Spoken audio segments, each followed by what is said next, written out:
अस्सलामुअलैकुम वरहमतुल्लाहि वबरकातुहू। कैसे हैं सामीन? उम्मीद है कि खैरियत से होंगे। आज मैं आपके सामने सल्फाइड का 5th एपिसोड लेकर हाजिर हुई हूँ और इसकी राइटर है नीलम राजपूत। तो चलिए इसको पढ़ना स्टार्ट करते हैं। महरो ने ये बात हानम को नहीं बताई थी, क्योंकि अगर वो बता देती तो हानम कभी उसके साथ नहीं जाती। महरो के पास जितने भी पैसे थे वो उसे देने जा रही थी, लेकिन उस दिन उसका एक्सीडेंट हो गया था और महरो वक्त पर पहुँच नहीं पाई थी।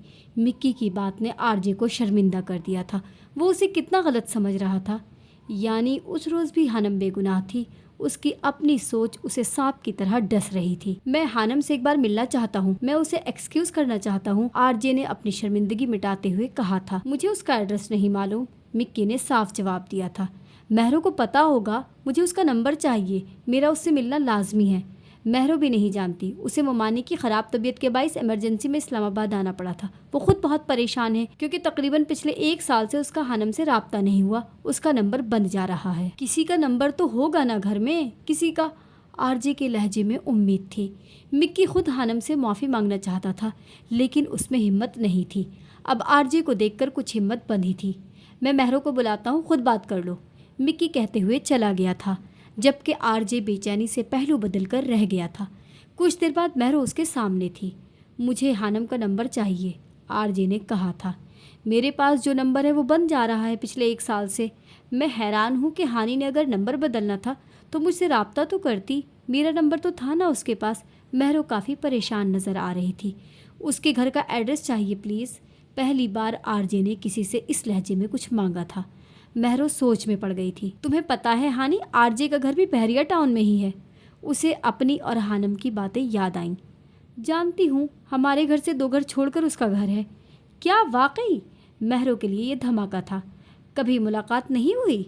महरो ने तजस्सुस से सवाल किया था। नहीं, हानम ने जवाब दिया था। प्लीज़ तुम्हें मेरी कसम है, तुम मिक्की या आरजे को मत बताना प्लीज़। हानम ने उसकी मिन्नत की थी। अच्छा बाबा, नहीं बताती, वादा रहा। हानम के बार बार मना करने पर महरो ने उससे वादा लिया था। प्लीज़ महरो, मेरा उससे मिलना बहुत ज़रूरी है, तुम समझ रही हो ना? आरजे की आवाज़ पर वो चौंक कर ख्यालों से बाहर आई थी। उसे आरजे की आंखों में एक अजीब सी बेचैनी नज़र आई थी। वो नहीं जानती थी कि आरजे हानम से क्यों मिलना चाहता था, और वो ये भी नहीं जानती थी कि हानम यूनिवर्सिटी छोड़कर कहाँ चली गई थी। प्लीज़, आरजे के लहजे में इल्तजा थी। ठीक है, महरो ने इस बात में सर हिलाया था। तुम्हें पता है आरजे, हानम ने चाहे तुम्हें जितनी भी बातें सुनाई हो, उसने कभी तुम्हें बदकिरदार नहीं कहा था और न तुम्हारी बात की थी। वो उस वक्त रेस्टोरेंट में मौजूद था।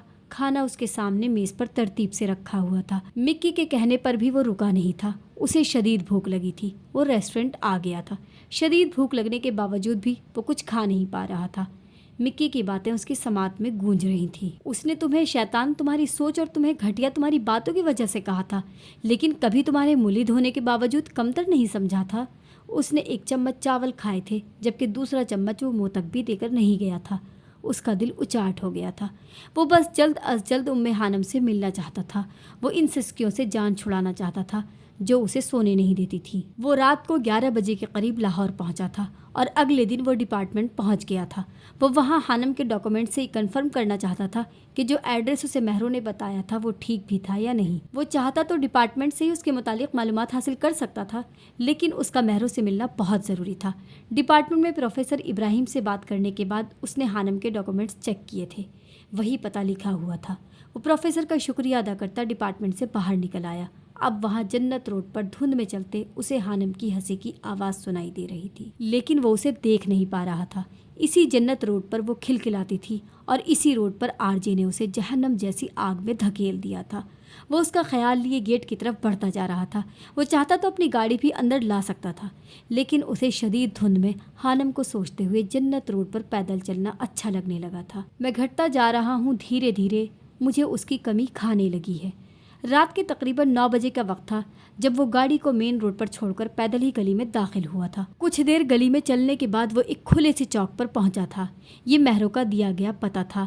ये हानम का पुराना घर था। वो धड़कते दिल के साथ कदम उठाता उसके घर की जानिब बढ़ रहा था। मोहल्ले की लाइट बंद थी, कुछ घरों में रोशनी, जबकि बाहर अंधेरा था। वो जैसे जैसे घर के करीब पहुंच रहा था, उसकी टांगों की जान निकलती जा रही थी। बिलाखिर वो उस दरवाजे पर पहुंच गया था, लेकिन दरवाजे पर लगे ताले को देखकर उसका दिल जोर से चिल्लाने को किया था। आ गया तू? बड़ी देर कर दी। आवाज़ पर वो एकदम उछला था। दरवाजे से कुछ फासले पर दीवार के साथ टेक लगाए कोई बैठा था। आरजे ने अपना मोबाइल निकालकर टॉर्च ऑन की थी। वो एक फ़कीर था जो फटी सी चादर को अपने गिर्द लपेटे बैठा था। कौन हो तुम? आरजे ने हैरत से पूछा था और फ़कीर के फटे हुए सियाह होठों पर पुरस्रात सी मुस्कुराहट सी रेंग गई थी। मुझे अंदाज़ा था तुम आओगे। उसकी बात सुनकर आरजे के चेहरे पर उलझन फैली थी। कहा था मैंने कि तेरा बेटा किसी की जिंदगी बर्बाद करेगा। किसी ने मानी नहीं थी मेरी। फ़कीर की बातें आरजे की समझ से बाहर थी। कौन हो तुम और ये क्या बोल रहे हो? आरजे दबी दबी आवाज में चिल्लाया था। बदनसीब, फ़कीर गहरे पुरस्रार लहजे में कहते हुए एकदम उसकी तरफ लपका था। आरजे उछलकर पीछे हुआ था। तेरे पास आई वो, तेरे साथ रही, पा नहीं सका उसे तू। फ़कीर के लबों पर पुरस्रार मुस्कुराहट थी जबकि आंखों में शोले लपक रहे थे। उसका नाम तेरे नाम से जुड़ा हुआ है, फिर भी छू नहीं सका उसे तू। फ़कीर ने कहकहा लगाया था। आरजे का दिल डूबकर उभरा था। यकीनन वो शख्स हानम की बात कर रहा था। क्या तुझे पता तेरा औरत ज़ात से दिल क्यों भर गया है? फ़कीर ने राजदाराना अंदाज में पूछा था। आरजे की खामोश रहने पर उसके लबों मुस्कुराहट गहरी हुई थी। इधर आ, कुछ दिखाता हूँ।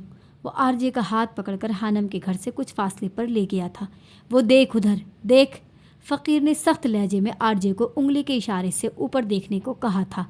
हानम के घर के सामने मस्जिद थी और एक मस्जिद घर से कुछ फासले पर पीछे की जानिब थी।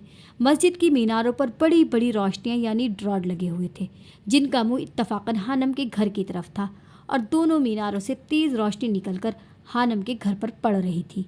देख रहा है ये रोशनी? वो लोग यहाँ से जा चुके हैं, फिर भी खुदा ने उनके घर को मुनव्वर किया हुआ है। सबूत मांगता है पारसाई का? जा, चला जा। फ़कीर ने गुस्से से कहते हुए आरजे को धक्का दिया था जो लड़खड़ा कर पीछे हुआ था और हैरत से उस छोटे से रोशन घर को देख रहा था। उसके जिस्म के रोंगटे खड़े हो गए थे। चला जा, तेरे नसीब में नहीं है वो और न तुझे मिलेगी। चली गई है, अब जा तू भी। फ़कीर वापस अपनी जगह पर जाकर बैठ गया था और आरजे फ़कीर की इस बात पर तड़प उठा था। आसिया बेगम ने अपनी जिंदगी के 22 साल गुर्बत में गुजार दिए लेकिन कभी कुछ गलत नहीं किया था और न अपनी बेटियों को करने दिया था। आसिया बेगम को उसके सब्र और नेक होने के फल हमदान की सूरत में मिला था, जबकि हानम के साथ आरजे ने क्या किया था उसे तो नवाजा जाना चाहिए था और आरजे ने अंधेरा कर दिया था उसकी जिंदगी में। आरजे के लब फड़फड़ाए थे लेकिन वो कुछ बोल नहीं पाया था। उसे अपने दिल की धड़कने की आवाज साफ सुनाई दे रही थी। उसे एहसास हुआ था कि वो कितनी बड़ी गलती कर चुका था। मुझे चाहिए, वो मुश्किल से बोल पाया था। नामुमकिन, फ़कीर ने कहकहा लगाया था। तेरी किस्मत में नहीं वो, और किस्मत को तू बदल नहीं सकता। जा, चला जा। ऐसा नहीं हो सकता, मैं किस्मत ही बदल दूंगा। आरजे खुद नहीं जानता था कि उसने ये अल्फाज किस एहसास के तहत कहे थे। फ़कीर ने चौंक कर उसे देखा था। तू चाहे तो बहुत कुछ कर सकता है लेकिन किस्मत नहीं। तुझे खुद को बदलना होगा, खुद को मारना होगा। अब चला जा, वक्त ज़ाय मत कर। फ़कीर के लहजे में पुरइसरारियत बरकरार थी। माफ़ी मांगनी है उससे। वो सामने होती तो सब अच्छा लगता था। वो घुटनों के बल ज़मीन पर बैठ गया था किसी हारे हुए जुआरी की तरह। उसका लहजा नम था। फ़कीर उसे गौर से देख रहा था। रात 12 बजे के करीब वो घर वापस आया था। उसकी हालत ऐसी ही थी जैसे सब कुछ हार के आया हो। कमरे में आने के बाद सबसे पहले उसने मेज से वो तस्वीर उठाई थी जो उसने उस रोज फोटो फ्रेम समेत दीवार पर दे मारी थी। मुलाजिम ने सफाई की तो वो मेज पर उठाकर रख दी थी। Don't touch my phone you Mughals. कुछ याद आने पर वो मुस्कुरा दिया था। उसकी आंखों में फैली नमी उसके अंदर की तब्दीली पर गवाही दे रही थी। उसने शहादत की उंगली से तस्वीर में मौजूद हानम के चेहरे को छुआ था। मैं मिक्की से कहता था कि तुम बहुत खुदसर और घमंडी लड़की हो और मैं बिल्कुल ठीक कहता था। तुमने नजर न आने की कसम उठाई थी और अपनी इस कसम पर पूरा उतर रही हो। वो अब मेज के पास रखी कुर्सी पर बैठकर उससे बातें कर रहा था। लेकिन याद रखना, मैं भी आरजे हूँ। जिस दिन मिल गई ना, बख्शूंगा नहीं। उसने मसनूई गुस्सा किया था। अगर कोई उसे देख लेता तो यकीन नहीं करता कि वो आरजे था जिसकी आंख में कभी आंसू नहीं आया था और अब वो नम आंखें लिए बैठा था। माफ़ी मांगनी थी मुझे, अक्सर गुस्से में बहुत गलत बोल जाता हूँ। इतना नर्म लहजा, खुद हानम देख लेती तो बेहोश हो जाती। तुम ठीक कहती थी कि मैं सिर्फ चालाक हूँ, ज़हीन नहीं हूँ। अगर ज़हीन होता तो ये सब करने से पहले सोच लेता। आरजे ने एक गहरी सांस ली थी। देखो, अगर तुमने माफ़ नहीं करना तो ठीक है, फिर मेरा पीछा छोड़ दो। क्यों हर जगह नज़र आती हो? उसके लहजे में इल्तजा थी। सिर्फ एक बार मिल लो, एक बार नज़र आ जाओ, मैं सब ठीक कर दूंगा। उसके दिल ने दुहाई दी थी। लेकिन जाने वाले वापस कब आते हैं? आरजे आरजे, मैं चाहता हूँ कि तुम मुल्तान जाओ। मदीहा की मंगनी पर तुम्हारा होना लाजमी है। अगर एमरजेंसी में ये रिश्ता नहीं तय किया जाता तो मैं ज़रूर आता। मदीहा की मंगनी? हशाम की बात ने उसे हैरत में डाल दिया था। हाँ, बाबा साईं ने अपने किसी दोस्त के बेटे के साथ उसका रिश्ता तय किया है। तुम्हें सब फ़ोन करते हैं, लेकिन तुम किसी से बात करो तब तुम्हें कुछ पता चले ना। अब तुम्हें जाना चाहिए। हशाम ठीक कह रहा था। उसने कितने दिनों से घर बात नहीं की थी और ना ही किसी की कॉल उठाई थी। वो पता नहीं बेमकसद सारा दिन लाहौर की खाक छानता था। जिसे ढूंढ रहा था वो उसे नहीं मिलने वाली थी। ऐसे कैसे अभी से रिश्ता कर दिया? अभी वो बच्ची है, पढ़ रही है, उसकी तालीम तो मुकम्मल होने देते। आरजे को गुस्सा आया था। वो और मदीहा रज़ाई बहन भाई थे। आरजे के पैदा होने पर कुछ पेचीदगियों के बाइस आयशा जुबैल उसे दूध नहीं पिला पाई थी और ये काम बीजान ने किया था। वो और मदीहा हम उम्र भी थे। वो उससे कुछ दिन छोटी थी। ये बातें तुम बाबा साई से जाकर पूछो, वही तुम्हें जवाब देंगे। हशाम उससे बहस नहीं करना चाहता था। देख लूँगा मैं सबको, आरजे गुस्से से कहता फ़ोन बंद कर चुका था, जबकि हशाम के लबों पर मुस्कुराहट दौड़ गई थी। वो हशाम से ज़्यादा मदीहा को अपनी बहन मानता था और उसकी बातें सुनता था। बच्ची नहीं रही, अब वो 22 साल की हो गई है, इतना भी नहीं समझता। हशाम ने फ़ोन को देखते हुए कहा था और फिर सर झटक कर यूनिवर्सिटी जाने के लिए तैयार हो गया था। सैयदों की हवेली को दुल्हनों की तरह सजाया गया था। वजह उस हवेली की वो इकलौती बेटी थी जिसकी आज मंगनी थी। बीजान के कहने पर वो ढंग के कपड़े पहने हुआ था। मदीहा तैयार हुई, बहुत प्यारी लग रही थी। तुम खुश तो हो ना? आरजे ने मदीहा से पूछा था। जी खुश हूँ। वो नज़रें चुरा गई थी। आरजे ने उसकी यह हरकत अच्छे से नोट की थी। इससे पहले वो कुछ कहता मुलाजमा उसे बुलाने आ गई थी। छोटे साहब, आपको बड़े साहब ने बुलाया है, वो अदब से सर झुकाए कह रही थी। आता हूँ, आरजे ने जवाब दिया था। देखो, कोई भी मसला हो तो मुझे बता देना। लड़का ना पसंद आए तब भी, समझ रही हो ना मेरी बात? वो संजीदा लहजे में मदीहा से मुखातिब था। जी। मदीहा ने झुके सर को इस्बात में हिला दिया था। ओके, मैं आता हूँ, वो कहकर उठ गया था और उसके जाने के बाद मदीहा की सहेलियों और मोहल्ले की लड़कियों ने मदीहा के गिर्द घेरा डाल दिया था। डैड, आपने बुलाया? वो सैयद जुबैल के पास जाकर पूछ रहा था। तुम अंदर क्या कर रहे हो? तुम्हें पता नहीं कि मेहमान आने वाले हैं? उनका इस्तकबाल भी करना है। हशाम नहीं है यहाँ पर, उसके काम तुमने करने हैं। जाओ भाई साहब के पास और मेहमानों का इस्तकबाल करो, वो सख्त से लहजे में कह रहे थे, जबकि आरजे सर झटक कर जिया जुबैल की तरफ बढ़ गया था जो मेहमानों में घिरा हुआ था। कुछ देर बाद लड़के वाले आ गए थे। लड़के को देखकर आरजे को हौसला हुआ था। सैयद फुरकान एक पढ़ा लिखा और बाशऊर इंसान लग रहा था। वो अच्छे से जानता था कि सैयद जुबैल यानी उसके डैड रिश्तों के मामले में उसकी बात नहीं सुनने वाले थे। अगर मदीहा खुश थी तो वो कुछ गलत नहीं करना चाहता था। उनके ख़ानदान की रिवायत के मुताबिक लड़के और लड़की की शादी सैयद ख़ानदान से बाहर नहीं की जाती थी। ये वो सब अच्छे से जानते थे। जब अंगूठी पहनाने की रस्म हो रही थी तो लड़के वालों के साथ आई लड़कियों को उसने खुद पर घूरते पाया था। वो सब उसे सताइशी नज़रों से देख रही थी। हद है यार, आरजे को पहली बार कोफ्त हुई थी, वरना लड़कियों को इस तरह घूरने पर वो अपनी बत्तीसी लाजमी दिखाता था। फिर अचानक उसकी नज़र सामने एक पेशकीमती सोफे पर बैठे फुरकान और मदीहा पर पड़ी थी, जिनका मंगनी का कहकर अभी थोड़ी देर पहले निकाह हुआ था। ये सब इतना अचानक हुआ था कि वो खुद हैरान रह गया था। बड़े लोगों की सरगोशियाँ उसे कुछ बता नहीं पाई थी। देखते ही देखते बेशकीमती सोफ़ा लकड़ी की बेंच में बदल गया था। रोशनियों की झिलमिलाहट कम होकर बिजली की चमक में बदल गई थी। वहाँ मौजूद लड़कियों के कहकहे बादलों के गरजने की आवाज़ में बदल गए थे। उसने देखा था, साफ देखा था, सामने बेंच पर हानम और आरजे बैठे थे। वो घूर रही थी जबकि आरजे मुस्कुरा रहा था। आरजे के दिल की धड़कन साकित हुई थी। वक्त जैसे ठहर सा गया था, दिल डूब कर उभरा था। वो एक पल था, बस एक पल, फिर सब नॉर्मल हो गया था। सिसकियों की आवाज़ उसके कानों से टकराई थी और आरजे का सारा सुकून बर्बाद कर गई थी। वो उल्टे कदमों चलता हवेली से बाहर निकला था। उसकी आंखों में फैली नमी ने हर मंजर को धुंधला कर रख दिया था। क्या तुम अब हशाम जुबैल को पसंद नहीं करती? एला पूछ रही थी। माही ने चौंक कर उसे देखा था। उसे कैसे भूल सकती हूँ? वो फीकी सी हंसी हंस दी थी। फिर अब उसका जिक्र नहीं करती, ना उसके पीछे जाती हो? क्या मोहब्बत ख़त्म हो गई? एला की बात सुनकर माही तड़प उठी थी। मोहब्बत कभी ख़त्म नहीं होती एला, कभी भी नहीं। मैंने उसे चाहा है और हमेशा चाहूँगी। अब उसके पीछे इसलिए नहीं जाती कि वो मुझे पसंद नहीं करता, اور میں ایک لڑکی ہوں۔ میرے بابا نے مجھے محبت کرنا سکھائی ہے، لیکن عزت نفس کا سودا کرنا کبھی نہیں سکھایا۔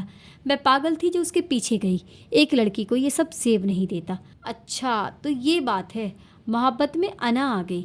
نہیں ایلا، انا نہیں ہے، یہ انا نہیں ہے۔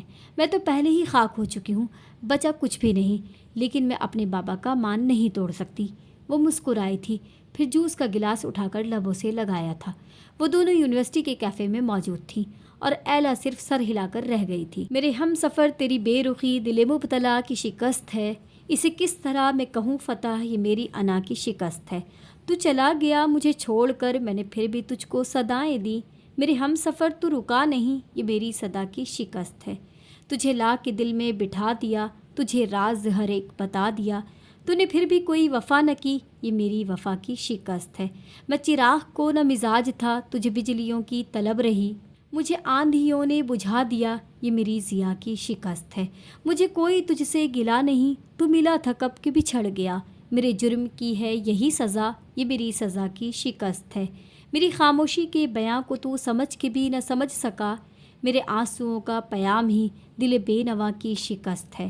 غم داستان حیات کے سبھی تذکرے ہوئے رائے گاں، میرے چار اگر تیرا یہ ہنر میری ہر دعا کی شکست ہے۔ مجھے خاموشی حیات میں یوں کبھی نہ کوئی گرا سکا، تیری خاموشی کی پکار ہی میری ابتدا کی شکست ہے۔ آرجی آیا تھا حشام بھائی، اسے اپنی غلطی کا احساس ہو گیا ہے، وہ حانم سے ملنا چاہتا تھا، اس کا پتہ مانگ رہا تھا۔ مجھے خود نہیں پتہ تھا، جو مہروں نے اسے پتہ دیا وہ اسے وہاں نہیں ملی۔ مکی حشام کو بتا رہا تھا۔ کیا تم جانتے ہو کہ حانم کہاں ہے؟ حشام نے انتہائی سنجیدہ لہجے میں پوچھا تھا۔ نہیں بھائی، میں نہیں جانتا، مکی سچ بول رہا تھا۔ اس کے کوئی رشتہ دار کوئی تو ہوں گے جن کا مہروں کو پتہ ہوگا، حشام امید سے پوچھ رہا تھا۔ نہیں بھائی، مہروں بھی نہیں جانتی۔ پھر کہاں چلی گئی وہ؟ آسمان کھا گیا اسے یا زمین نکل گئی؟ حشام سوچ رہا تھا۔ بہت برا کیا ہے ہم نے اس کے ساتھ، میں جب سوچتا ہوں کہ اس کا مکافات عمل ہوا تو کیا ہوگا۔ مکی کو سزا سے ڈر لگتا تھا۔ جو ہونا تھا وہ ہو گیا، اور جو ہونا ہے اسے ٹالنا ممکن نہیں۔ کوشش کرو کہ اسے ڈھونڈ سکو، اس سے پہلے کہ کچھ غلط ہو اس سے معافی مانگنی چاہیے تم لوگوں کو، ورنہ مکافات عمل کی لپیٹ میں بہت سے لوگ آئیں گے۔ حشام کہہ کر فون بند کر چکا تھا، جبکہ مکی کا دل ایک بار پھر لرز اٹھا تھا۔ آج اس کا بہت بڑا شو ہونے جا رہا تھا۔ وہ ساری رات نہیں سویا تھا، اسے وہ آوازیں سونے نہیں دیتی تھیں۔ نیند اور درد کی شدت سے سرخ آنکھیں لیے وہ شو میں جانے کے لیے تیار تھا۔ ردھم بینڈ کا اب تک کا سب سے بڑا شو تھا۔ آرجے کی ڈیمانڈ بہت تھی، بہت سی میوزک کمپنیاں اسے جڑنے کو تیار تھیں، لیکن وہ مانتا ہی نہیں تھا۔ وہ ساری رات اس نے لاؤنج میں صوفے پر بیٹھ کر گزاری تھی۔ اسے اپنی آنکھوں کے سامنے حانم یونیورسٹی میں گھومتی نظر آ رہی تھی۔ اس کا خاص ہونا اس کے لیے کتنا تکلیف دہ تھا، یہ صرف وہی جانتا تھا۔ وہ اپنا درد کسی سے کہہ نہیں سکتا تھا، کسی کو بتا نہیں سکتا تھا۔ وہ اپنے احساسات کو کوئی نام نہیں دے پا رہا تھا۔ وہ دن میں بھی نہیں سویا تھا۔ اس کی ٹیم اسے پریکٹس کے لیے بلاتی رہی تھی، لیکن وہ نہیں گیا تھا۔ سیاہ پینٹ پر میرون شرٹ اور سیاہی جیکٹ پہنے وہ اچھا لگ رہا تھا۔ اس کی بازو پر موجود ٹیٹو آر جے اسے ایک سنگر بنا رہا تھا، جیسے پروفیشنل سنگر ہوتے ہیں۔ کچھ دیر بعد اس نے اپنی گٹار اٹھائی اور گاڑی میں بیٹھ کر سفر پر نکل پڑا تھا۔ پچھلے 2 دنوں سے اس کا دل بہت اداس تھا، ایک عجیب سی بے چینی اسے اداس کیے ہوئے تھی، لیکن جانے سے پہلے وہ حانم کی تصویر دیکھنا نہیں بھولا تھا۔ وہ نہیں جانتا تھا کہ وہ کس سفر پر نکلا تھا، ایسا سفر جہاں موت گھات لگائے بیٹھی تھی۔ وہ شاید کبھی واپس نہیں لوٹنے والا تھا۔ رات کو اس وقت اسٹیڈیم لوگوں سے کھچا کھچ بھرا پڑا تھا۔ آر جے کا نام ہر شخص کے لبوں پر گونج رہا تھا۔ روشنیوں میں نہایا اسٹیج اسے اپنی طرف دعوت دے رہا تھا۔ وہ اسٹیج پر چڑھا تھا، لوگوں کے جوش اور نعرے پہلے سے زیادہ بڑھ گئے تھے۔ آج وہ گانے نہیں جا رہا تھا، بلکہ اپنے دل کا حال کو لفظوں کی شکل دینے جا رہا تھا۔ آر جے نے اسٹیج پر کھڑے ہو کر ایک نظر عوام پر ڈالی تھی۔ اس کی نظروں میں تلاش تھی، کسی اور کی جستجو، لیکن وہ اسے کہیں نظر نہیں آئی تھی۔ اس نے ایک گہری سانس لیا اور پھر گانا شروع کیا تھا۔ تو سفر میرا، تو ہی میری منزل، تیرے بنا گزارا، اے دل ہے مشکل۔ اس کے گائے الفاظ نے ہجوم کو پاگل کر دیا تھا۔ لوگ کسی ٹرانس کی کیفیت میں اسے سن رہے تھے۔ آر جے نے آنکھیں بند کی تھیں اور تصور میں خود کو حانم کے سامنے بیٹھا پایا تھا۔ وہ اسے خفگی سے گھور رہی تھی۔ अब वो महरों के साथ हंस रही थी। ये रूह भी मेरी, ये जिस्म भी मेरा, इतना मेरा नहीं जितना हुआ तेरा। उसने आंखें खोली थी जिनमें नमी फैली थी और जो सुर्ख हो चुकी थी। जिस दिन हर्जी रूह को जिंदा किया जाएगा और मुर्दों को कब्रों से उठाया जाएगा, मेरी दुआ है कि हमारा उस दिन भी सामना न हो। हानम के जुमले उसके कानों में गूंजे थे। कितना दर्द देते उसके ये अल्फाज, ये सिर्फ वही जानता था। तूने दिया है जो वो दर्द ही सही, तुझसे मिला है तो इनाम है मेरा। मेरा आसमां ढूंढे तेरी ज़मी, मेरी हर कमी को है तू लाजमी। आरजे ने आसमान की तरफ देखा था। ज़मी पर न सही तो आसमां में आमिल, तेरे बिना गुजारा ए दिल है मुश्किल। ये अल्फाज नहीं थे, उसकी शिद्दत थी, उसकी ख्वाहिश थी, उसके अंदर की तड़प रही जो लफ्ज़ों का रूप धार कर बाहर निकल रही थी। लोग आज उसके दर्द पर अश अश कर उठे थे। अवाम उससे बात करने के लिए पागल हो रही थी। वो उसका ऑटोग्राफ लेना चाहते थे और वो किसी और दुनिया में पहुंचा हुआ था। अधूरा हो के भी है इश्क मेरा कामिल, तेरे बिना गुजारा ए दिल है मुश्किल। आरजी ने आंखें खोली थी। वो उसे फिर कहीं नज़र नहीं आई थी। वो स्टेज से नीचे उतरा था और फिर सबके आवाज़ देते देते भी वो उस जगह से बाहर निकल आया था। वाह, कमाल कर दिया आज इस लड़के ने। इतना दर्द, इतनी शिद्दत, यही चीज़ तो चाहता था मैं। गाड़ी निकालो, मुझे ये लड़का चाहिए। मिस्टर रहमान अपने स्टूडियो के कैबिन में बैठा आरजी की परफॉर्मेंस देखकर अशश कर उठा था। जी ठीक है बॉस। उसका सेक्रेटरी अस्बात में सर हिलाता बाहर निकल गया था। किसी भी कीमत पर वो बचना नहीं चाहिए। पैसे डबल मिलेंगे। वो मेरा नहीं हो सकता तो किसी का भी नहीं होगा। उसने रुपयों से भरा बैग दो जराइम पेशा अफराद के सामने रखते हुए कहा था, जो शक्ल से खौफनाक नजर आते थे। काम हो जाएगा मैडम। वो उसे यकीन दिलाते बैग उठाकर बाहर निकल गए थे। आई एम सॉरी आरजे, लेकिन मैं अपनी पसंद किसी और को नहीं देती। वो अफसरदा लहजे आरजे के तस्वुर से मुखातिब थी। रात के उस पहर वो तेज रफ्तार से गाड़ी चला रहा था। उसकी आंखों की नमी कम होने का नाम नहीं ले रही थी। रास्ता सुनसान था। सड़क पर एक दो गाड़ियां ही नजर आ रही थी। उसका मोबाइल और वॉलेट साथ वाली सीट पर रखा था। आज वो उसे पूरी शिद्दत से याद आई थी। वो उसके नज़र न आने पर वो पागल सा हो रहा था। कुछ देर के लिए उसकी नज़र सामने से हटी थी और फिर एक ज़ोरदार धमाका हुआ था।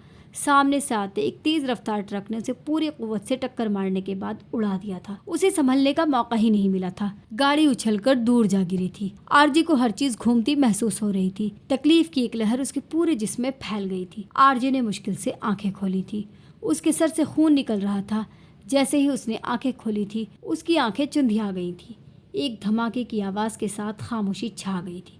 इतनी गहरी खामोशी जो उसने कभी महसूस नहीं की थी। उसे औंधे पड़े को एक लंबी सी सुरंग नज़र आ रही थी, जहाँ बहुत तेज़ रोशनी थी। इस तेज़ रोशनी और सुरंग के अंदर उसे वो नज़र आया था। 10 साल का रोहान जुबैल जो सुरंग में चल रहा था। मामा, वो किसी को पुकार रहा था। और फिर कुछ देर चलने के बाद वो सुरंग के आखिरी सिरे पर पहुंचा था, जहाँ वो मुस्कुरा रही। हाँ, वो आयशा जुबैल, उसकी माँ। खूबसूरत सी मुस्कुराहट। रोहान, आ गए तुम? वो मोहब्बत पाश नज़रों से उसे देख रही थी। मामा। 10 साला रोहान अपनी माँ की तरफ भागा था। काम तमाम करते हैं, ट्रक में मौजूद एक आदमी ने दूसरे से कहा था, और फिर उन्होंने ट्रक को गाड़ी के ऊपर चढ़ाकर गाड़ी को पूरी तरह से कुचल डाला था। आरजे के जिस्म ने इतनी तकलीफ कभी महसूस नहीं की थी। वो चीख भी नहीं पाया था और फिर उसकी आंखें बंद हो गई थी। वो दोनों आदमी ट्रक से नीचे उतरे थे। रास्ता सुनसान पड़ा था। सड़क के एक जानिब जंगल था, जबकि दूसरी तरफ बयाबान। वहाँ उस वक्त कोई नहीं था। दोनों आदमियों के चेहरों पर थोड़ी सी परेशानी थी। उन्होंने रात के अंधेरे में जल्दी जल्दी ट्रक से पेट्रोल की एक बहुत बड़ी बोतल निकाली थी और फिर उल्टी पड़ी टूटी फूटी गाड़ी पर उसे छिड़क कर आग लगा दी थी। इन जालिमों के हाथ नहीं कांपे थे ऐसा करते हुए। शायद वो जुर्म और जुल्म करने के आदी हो चुके थे। गाड़ी में आग किसी सूखी लकड़ी की तरह लगी थी। आसपास नजरें दौड़ाने के बाद कि किसी ने गलती से देखा तो नहीं, वो लोग ट्रक में बैठकर वापस चले गए थे। 1.5 साल सड़कों पर आवारागर्दी करने के बाद, 1.5 साल किसी को देखने के लिए तड़पने के बाद, और फिर उसी तड़प को दिल में लिए वो शख्स अब नींद सो चुका था। बीजान का दिल शाम से ही बहुत घबरा रहा था।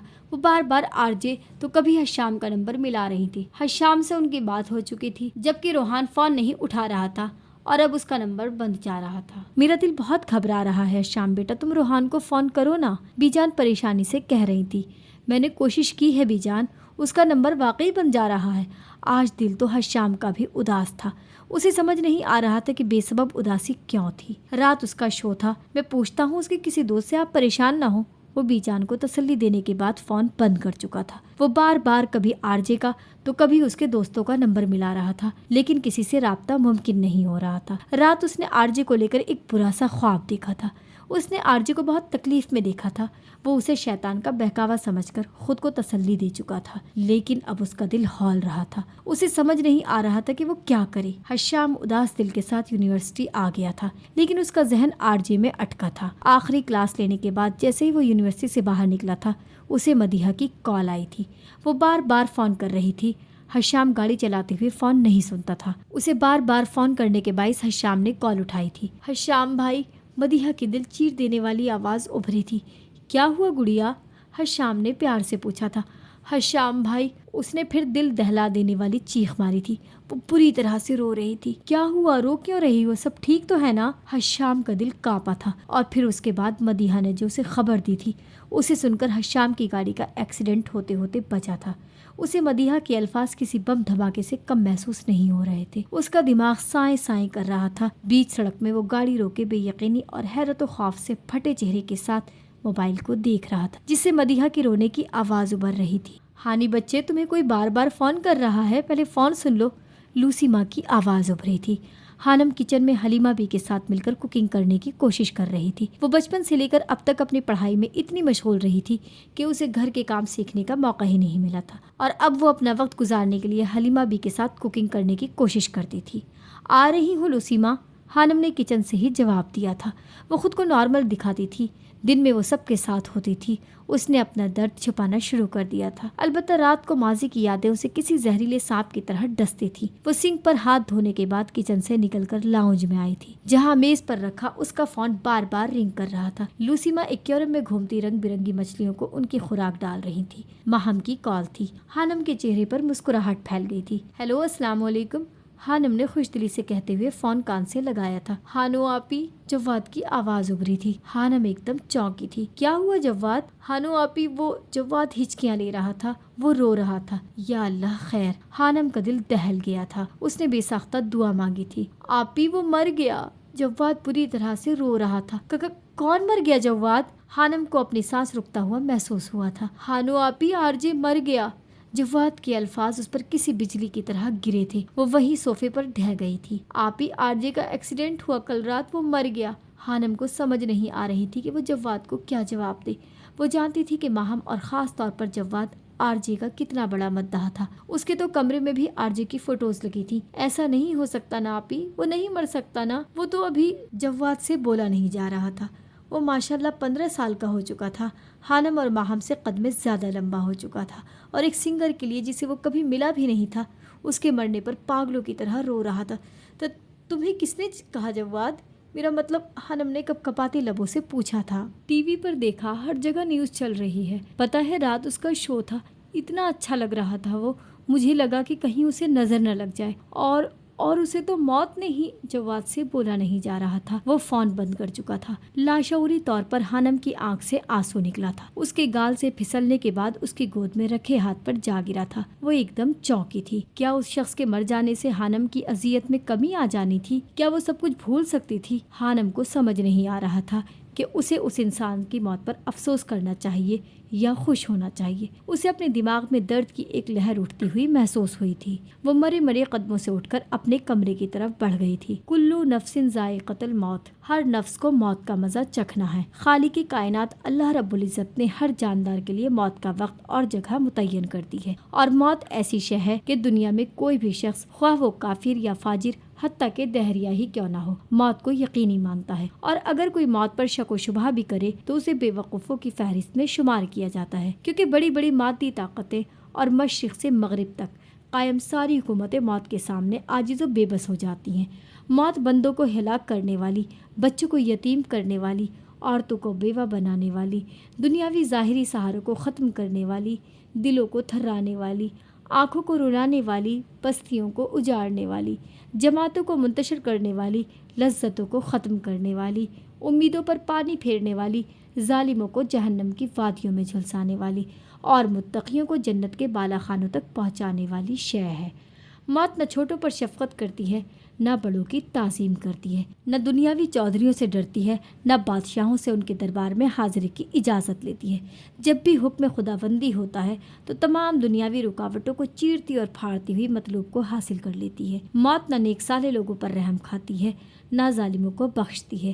اللہ کے راستے میں جہاد کرنے والوں کو بھی موت اپنے گلے لگا لیتی ہے اور گھر بیٹھنے والوں کو بھی موت نہیں چھوڑتی۔ آخری اور بھی زندگی کو دنیا و فانی زندگی پر ترجیح دینے والے بھی موت کی آغوش میں سو جاتے ہیں اور دنیا کے دیوانوں کو بھی موت اپنا لقمہ بنا لیتی ہے۔ موت آنے کے بعد آنکھ دیکھ نہیں سکتی، زبان بول نہیں سکتی، کان سن نہیں سکتے، ہاتھ پیر کام نہیں کر سکتے۔ موت نام ہے روح کا بدن سے تعلق ختم ہونے کا اور انسان کا دار فانی سے دار بقا کی طرف کوچ کرنے کا۔ ترقی یافتہ سائنس بھی روح کو سمجھنے سے قاصر ہے، حالانکہ اللہ تعالیٰ نے قرآن کریم میں واضح طور پر اعلان فرما دیا ہے، روح صرف اللہ کا حکم ہے۔ موت پر انسان کے اعمال کا رجسٹر بند کر دیا جاتا ہے اور موت پر توبہ کا دروازہ بند اور جزا و سزا کا وقت شروع ہو جاتا ہے۔ حضور اکرم صلی اللہ علیہ وسلم نے ارشاد فرمایا، اللہ تعالیٰ بندے کی توبہ قبول کرتا ہے یہاں تک کہ اس کی آخری وقت آ جائے۔ ہم ہر روز، ہر گھنٹہ، بلکہ ہر لمحہ اپنی موت کے قریب ہوتے جا رہے ہیں۔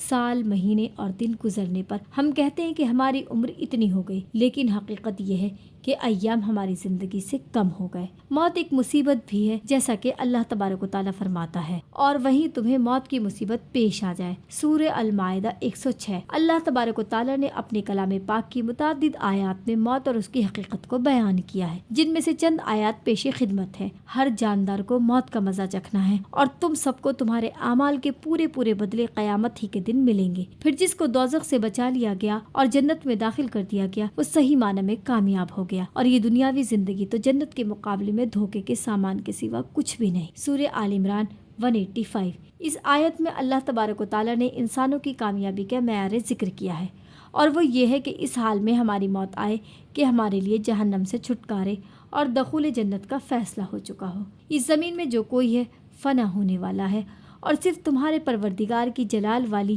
اور فضل و کرم والی ذات باقی رہے گی۔ سورہ رحمان 26 سے 27۔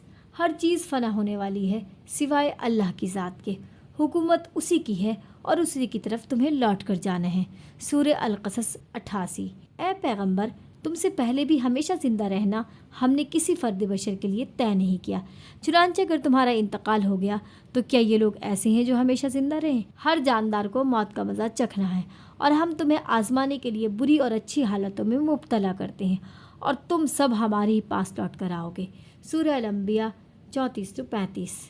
تم جہاں بھی ہوگے ایک نہ ایک دن موت تمہیں جا پکڑے گی، چاہے تم مضبوط قلعوں میں ہی کیوں نہ رہ رہے ہو۔ سورہ نساء 78۔ انسان بڑے بڑے محل اور قلعے تعمیر کر کے سوچتا ہے کہ اسے ہمیشہ یہاں رہنا ہے، اسے کبھی فنا ہونا ہی نہیں، لیکن شاید وہ جانتے نہیں کہ موت قلعوں میں آ جاتی ہے۔ اے نبی، آپ کہہ دیجئے کہ جس موت سے تم بھاگتے ہو وہ تم سے آ ملنے والی ہے، یعنی وقت آنے پر موت تمہیں ضرور اچک لے گی۔ سورہ الجمعہ 8۔ چنانچہ جب ان کی مقررہ میعاد آ جاتی ہے تو وہ گھڑی بھر بھی اس سے آگے پیچھے نہیں ہو سکتے۔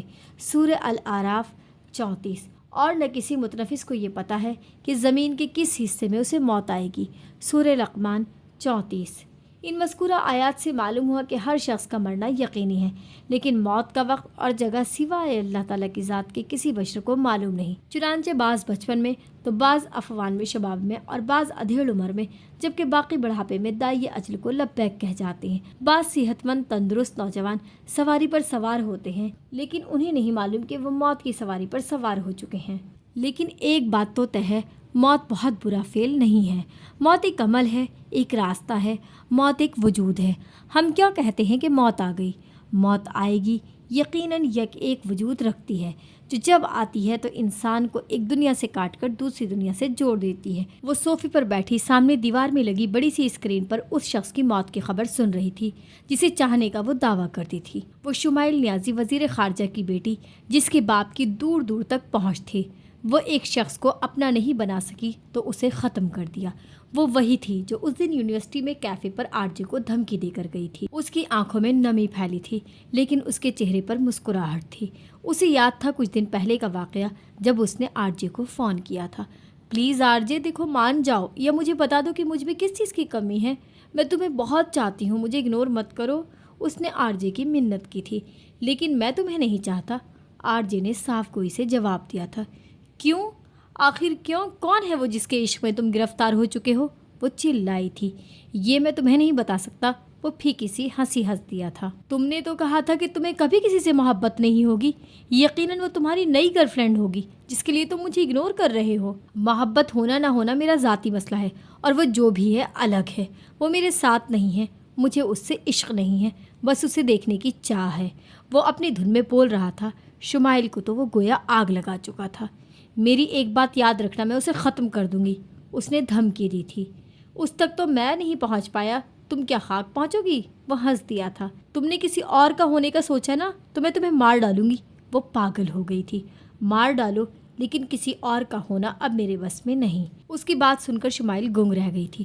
اسے یقین نہیں آ رہا تھا کہ یہ 2 سال پہلے والا آرجے تھا جو اس کے ساتھ رہتا تھا۔ تم نے دیکھے ہیں وہ ہونٹ، وہ رخسار، وہ پیشانی، زندگی جن کی تصور میں لٹا دی ہم نے۔ تجھ پر اٹھی ہیں وہ کھوئی ہوئی ساحر آنکھیں، تجھ کو معلوم ہے کیوں عمر گنوا دی ہم نے۔ وہ خوبصورتی سے گنگناتا فون بند کر چکا تھا، یعنی وہ مرنے کو تیار تھا لیکن اسے اپنانے کو نہیں۔ کتنے ہی پل وہ اس کی آواز کے سحر میں مبتلا رہی تھی، اور پھر سمجھ آنے پر فون زور سے دیوار پر دے مارا تھا۔ میں تمہیں نہیں بخشوں گی آرجے، وہ چلائی تھی، اور اب اس نے اپنا دعویٰ سچ کر دکھایا تھا۔ وہ واقعی اپنی جان دے گیا تھا۔ اسے نہ جیت سکے گا غم زمانہ اب، جو کائنات تیرے در پہ ہار دی ہم نے۔ میں چاہتا ہوں کہ اب آپ اپنی تعلیم کو جاری کریں۔ بہت سا وقت ہو گیا ہے آپ کو دنیا سے کٹ کر رہتے ہوئے۔ ہمدان انکل پیرس آئے تھے اور اس وقت خانم کے سامنے بیٹھے انہیں سمجھا رہے تھے۔ ان کی بات پر خانم نے چونک کر انہیں دیکھا تھا۔ اسے تعلیمی اداروں کے نام سے بھی خوف ہونے لگتا تھا۔ وہ خاموشی سے انہیں دیکھتی رہی۔ زندگی کا ہر حادثہ ہمیں ایک نیا سبق دے کر جاتا ہے۔ 2 سال ضائع کر دیے آپ نے اپنی زندگی کے۔ زندگی بہت چھوٹی سی نعمت ہے، اس کو مزید ضائع مت کریں۔ خانم کا سر جھک گیا تھا۔ 2 سال، پورے 2 سال اس شخص کی وجہ سے خانم نے تنہا گزارے تھے۔ اب تک تو اس کا ماسٹر بھی کب کا مکمل ہو جاتا تھا۔ اس کے دل میں ہوک اٹھی تھی، لیکن وہ اب خود ہی نہیں تھا۔ میں آپ کے سارے کاغذات لے آیا ہوں۔ مجھے امید ہے ہانی بیٹا آپ ہم سب کو مایوس نہیں کریں گی۔ یعنی وہ فیصلہ کر کے آئے تھے، یعنی اسے بس فیصلہ سنایا گیا تھا، اسے بس کرنا تھا۔ اس نے ماہی کی طرف دیکھا تھا جو کندھے اچکا گئی تھی کہ تم لوگوں کا آپس کا معاملہ ہے، یا پھر واپس پاکستان چلو، وہاں اپنی ماں، اپنی فیملی سب کے ساتھ رہو۔ ہمدان انکل کی اس بات پر وہ چونک گئی تھی۔ یہ تو طے تھا کہ اسے واپس کبھی نہیں جانا تھا۔ میں پڑھائی شروع کر لیتی ہوں۔ خانم نے اپنی کاغذات والی فائل کو میز سے اٹھا لیا تھا۔ وہاں موجود ہر شخص کے چہرے پر مسکراہٹ پھیل گئی تھی۔ آرجے اب اسے قہقہے لگاتا نظر نہیں آتا تھا، لیکن اس کے الفاظ آج بھی خانم کے کانوں میں گونجتے تھے۔ اسے وہ واقعہ آج بھی کسی ڈراؤنے خواب کی طرح یاد تھا۔ وہ پیچھے پلٹ کر دیکھتی تو اسے اپنی بربادی صاف دکھائی دیتی تھی۔ وہ شاید اس کے مرنے کے بعد بھی اسے نفرت کرتی تھی۔ وہ یونیورسٹی جانے کے لیے تیار ہو رہی تھی۔ اس کا ایڈمیشن ہو چکا تھا۔ اس نے ایک بار پھر MSc میں دوبارہ داخلہ لیا تھا۔ زندگی 2.5 سال ضائع کرنے کے بعد وہ پھر سے شروعات کر رہی تھی۔ شاید اس کا خوف اس لحاظ سے کم ہو گیا تھا کہ آرجے مر چکا تھا، لیکن جو اس کے اندر سب بدل چکا تھا وہ کبھی دوبارہ ٹھیک نہیں ہونے والا تھا۔ اس نے ڈینم کے پاؤں تک آتا سیاہ رنگ کا گاؤن پہن رکھا تھا، چمڑے کے جوتے پہنے، سنہری بالوں کو پونے کی شکل دیے وہ اس خانم سے بہت مختلف لگ رہی تھی جو بڑی سی چادر لپیٹ کر یونیورسٹی جاتی تھی۔ دوپٹہ ایک چھوٹے سے اسکارف کی صورت میں گردن کے گرد لپٹا تھا۔ خانم نے ایک آخری نظر خود پر ڈالی تھی اور پھر دروازے کی طرف قدم بڑھا دیے تھے۔ دروازے پر پہنچنے کے بعد وہ رکی تھی۔ جانے کیوں بنا سر ڈھانپے باہر جانے کو دل نہیں کر رہا تھا۔ واپس آئینے کے سامنے آئی تھی۔ گلے میں لپٹے اسکارف کو کھول کر اس نے سر پر اوڑھا تھا۔ الماری سے شرگ نکال کر اسے اوپر پہنا تھا۔ اب وہ مکمل طور پر کور تھی۔ اس کے شرگ پر پیچھے کی جانب بڑا سا اینجل لکھا تھا۔ سر کو ڈھانپ کر اسے تھوڑا سا سکون محسوس ہوا تھا۔ ماں دیکھ کر ناراض نہ ہو جائیں کہیں، سر پر آنچل نہ ہو تو ڈر لگتا ہے۔ آسیہ بیگم نے اسے باہر کھلے سر پھیرنا نہیں سکھایا تھا۔ وہ گھر تھا جہاں وہ کچھ بھی پہن سکتی تھی کیونکہ اس گھر میں کوئی مرد نہیں تھا، لیکن اب وہ باہر جا رہی تھی اور آسیہ بیگم کی بہت سی باتیں اس کے ذہن میں گونج رہی تھی۔ ایک سرسری سی نظر خود پر ڈال کر وہ باہر نکل گئی تھی۔ اور سچ تو یہ ہے کہ ہم کبھی بدلتے ہی نہیں ہیں۔ ہمارا اندر اگر اچھا ہو تو وہ کبھی نہیں مرتا، کیونکہ اچھائی کبھی مرتی نہیں ہے۔ ہم وقتی طور پر کسی اور کے چہرے کے پیچھے چھپ جاتے ہیں جس سے ہماری تکلیف کم ہو، لیکن ہم مکمل طور پر بالکل بھی نہیں بدلتے۔ یونیورسٹی کی دنیا بہت الگ تھی۔ وہ جیولوجی ڈپارٹمنٹ کے کیفے پر بیٹھی تھی۔ اس نے جانے کیوں اس مضمون کا انتخاب کیا تھا۔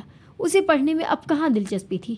उसे बस अपने वक्त गुजारना था। हानम ने सामने पड़े कॉफी के कप को उठाकर लबों से लगाया था। लड़के लड़कियों के ग्रुप्स उसे दोस्तों की याद दिला रहे थे, लेकिन वो सोचना नहीं चाहती थी। हे मैडी, वो देखो हमारी नई क्लास फेलो आई है। एक लड़के ने मैडी के कान में सरगोशी की थी। मैडी क्लास का सबसे शरारती लड़का था, जो नए आने वाले स्टूडेंट्स और पहले से मौजूद स्टूडेंट्स का जीना हराम करके रखता था। किधर है? मैडी ने चौंक कर पूछा था। वो पहले क्लास में मौजूद नहीं था, लेकिन अब आया था तो उसके दोस्त ने उसे बताया था। वो सामने देखो, ब्लैक ड्रेस वाली। जेके ने इशारा किया था। ओके, मैं जरा हेलो हाई करके आता हूँ, मैडी शरारत से कहता उठा था। मैडी की तरफ हानम की पुश्त थी। वो उसके करीब पहुँच चुका था। उसने हानम के शर्ट पर बड़ा सा एंजल लिखा देखा था। वो अकेली बैठी थी। इंटरेस्टिंग। वो मुस्कुराते हुए उसके सामने जाकर खाली कुर्सी पर विराजमान हो चुका था। हानम ने चौंक कर उसे देखा था, फिर वो नॉर्मल हो गई थी। वो जानती थी ये पेरिस की यूनिवर्सिटी थी, उसकी पीयू नहीं, जहाँ लड़के कम अज कम लड़की की इजाजत के बिना उसके पास नहीं बैठ सकते थे। हेलो एंजल, मैं हूँ मैडी। मैडी ने मुस्कुराकर हाथ आगे बढ़ाया था। इससे पहले हानम कुछ कहती, उसने अपने दाएं जानिब देखा था और सूरज की मध्यम सी रोशनी हानम के चेहरे पर पड़ी थी। उसका पैदाइशी निशान चमका था। मैडी हैरान रह गया था। ये क्या था? इसने कभी पहले ऐसी कोई चीज़ नहीं देखी थी। हाय, हानम ने बिना हाथ मिलाए वापस उसकी जानिब देखते हुए जवाब दिया था, जबकि मैडी बस हवन्नों की तरह उसे घूर रहा था। उसे सामने बैठी लड़की वाकई एंजल लगी थी। What is this? उसने उंगली से हानम के चेहरे की तरफ इशारा किया था। बर्थ मार्क, वह सुकून से जवाब दे रही थी। यकीन नहीं होता। मैडी का मुंह अभी भी हैरत से खुला हुआ था। वो पता नहीं क्यों उस जगह से उठा था और फिर वापस अपने दोस्त की तरफ बढ़ गया था। उसमें हानम के सामने बैठने की हिम्मत नहीं हो रही थी, जबकि हानम उसे हैरत से जाता देख रही थी। मैंने तो कुछ नहीं कहा। हानम ने कंधे उचकाए थे और फिर कॉफी का आखिरी घुट पीने के बाद वो उठकर अपनी क्लास की जानिब बढ़ गई थी। हानम ने यूनिवर्सिटी जाना तो शुरू कर दिया था, लेकिन उसे लेक्चर की कुछ समझ नहीं आती थी। 2 साल वो किताबों से दूर रही थी। 2 साल वो अपने आप से दूर रही थी। प्रोफेसर कुछ पढ़ाता था, लेकिन वो गायब दिमागी से बस सुनी जा रही थी। प्रोफेसर अगर उससे लेक्चर के दौरान कुछ पूछ लेता तो यकीनन पूरी क्लास के सामने उसकी बेइज्जती लाजमी थी, लेकिन सदे शुक्र कि प्रोफेसर बस अपना सुनाने वालों में से था। क्लास में कोई और भी था जो उस पर नज़र रखे हुआ था, और वो था मैडी। उसे शुरू दिन से हानम थोड़ी अजीब लगी थी। वो जब से आई थी उसने कोई दोस्त नहीं बनाया था। मैडी ने उसे हमेशा अकेले पाया था। लेक्चर कब ख़त्म हुआ, क्लास कब बाहर गई, वो महसूस ही नहीं कर पाई थी। वो जब चौंकी जब मैडी ने डेस्क बजाकर उसे होश में लाना चाहा था। मैडी का डेस्क बजाना काम आ गया था। हानम एकदम चौंकी थी। क्लास खाली थी, बस 1-2 स्टूडेंट्स मौजूद थे। मुझे लगता है कि तुम्हें इस बात का खास ख्याल रखना चाहिए कि क्लास कब ख़त्म होती है, वो आम से लहजे में बोल रहा था। शुक्रिया, एक लफ्ज़ी जवाब देने के बाद वो अपनी जगह से उठी थी और फिर क्लास से बाहर निकल गई थी। पेरिस में चमकीली धूप फैली थी। हानम अपने डिपार्टमेंट से निकलकर मेन गेट की तरफ बढ़ गई थी। उसका पढ़ने की तरफ बिल्कुल भी ध्यान नहीं था। जैसे ही वो यूनिवर्सिटी से बाहर निकली थी, बाहर सड़क पार एक नहर थी और फिर दूसरी तरफ सड़क थी, यानी डबल वे के दरमियान से नहर गुजर रही थी। वो नहर किनारे जाकर बैठ गई थी। कितनी ही देर बैठे रहने के बाद उसे अपने पास किसी की मौजूदगी का एहसास हुआ था।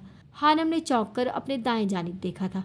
मैंने सुना है कि खामोश बहते पानी के अंदर बहुत सा शोर होता है। अगर वो अपना ये शोर बाहर निकाल दें तो दुनिया डूब जाए। वो पानी पर गहरी नज़र जमाए बोल रहा था। हानम ने उसे अपनी क्लास में नहीं देखा था। यकीनन वो किसी और डिपार्टमेंट से था। वो उसे हैरानी से देख रही थी। इसीलिए खुदाए पाक ने पानी को उसकी औकात में यानी पाबंद रहना सिखाया है। वो बोली तो लहजे में मान था। अब के बार चौंकने की बारी लड़के की थी। वो पैंट पर बिना बाजुओं के शर्ट पहने हुआ था। यकीनन वो जिम जाता था। उसके कसरती मसल्स नुमाया थे। बालों में पोनी पहनी हुई थी। हानम बस गहरी सांस लेकर रह गई थी। यहाँ हर इंसान अपने आप में एक अजूबा था।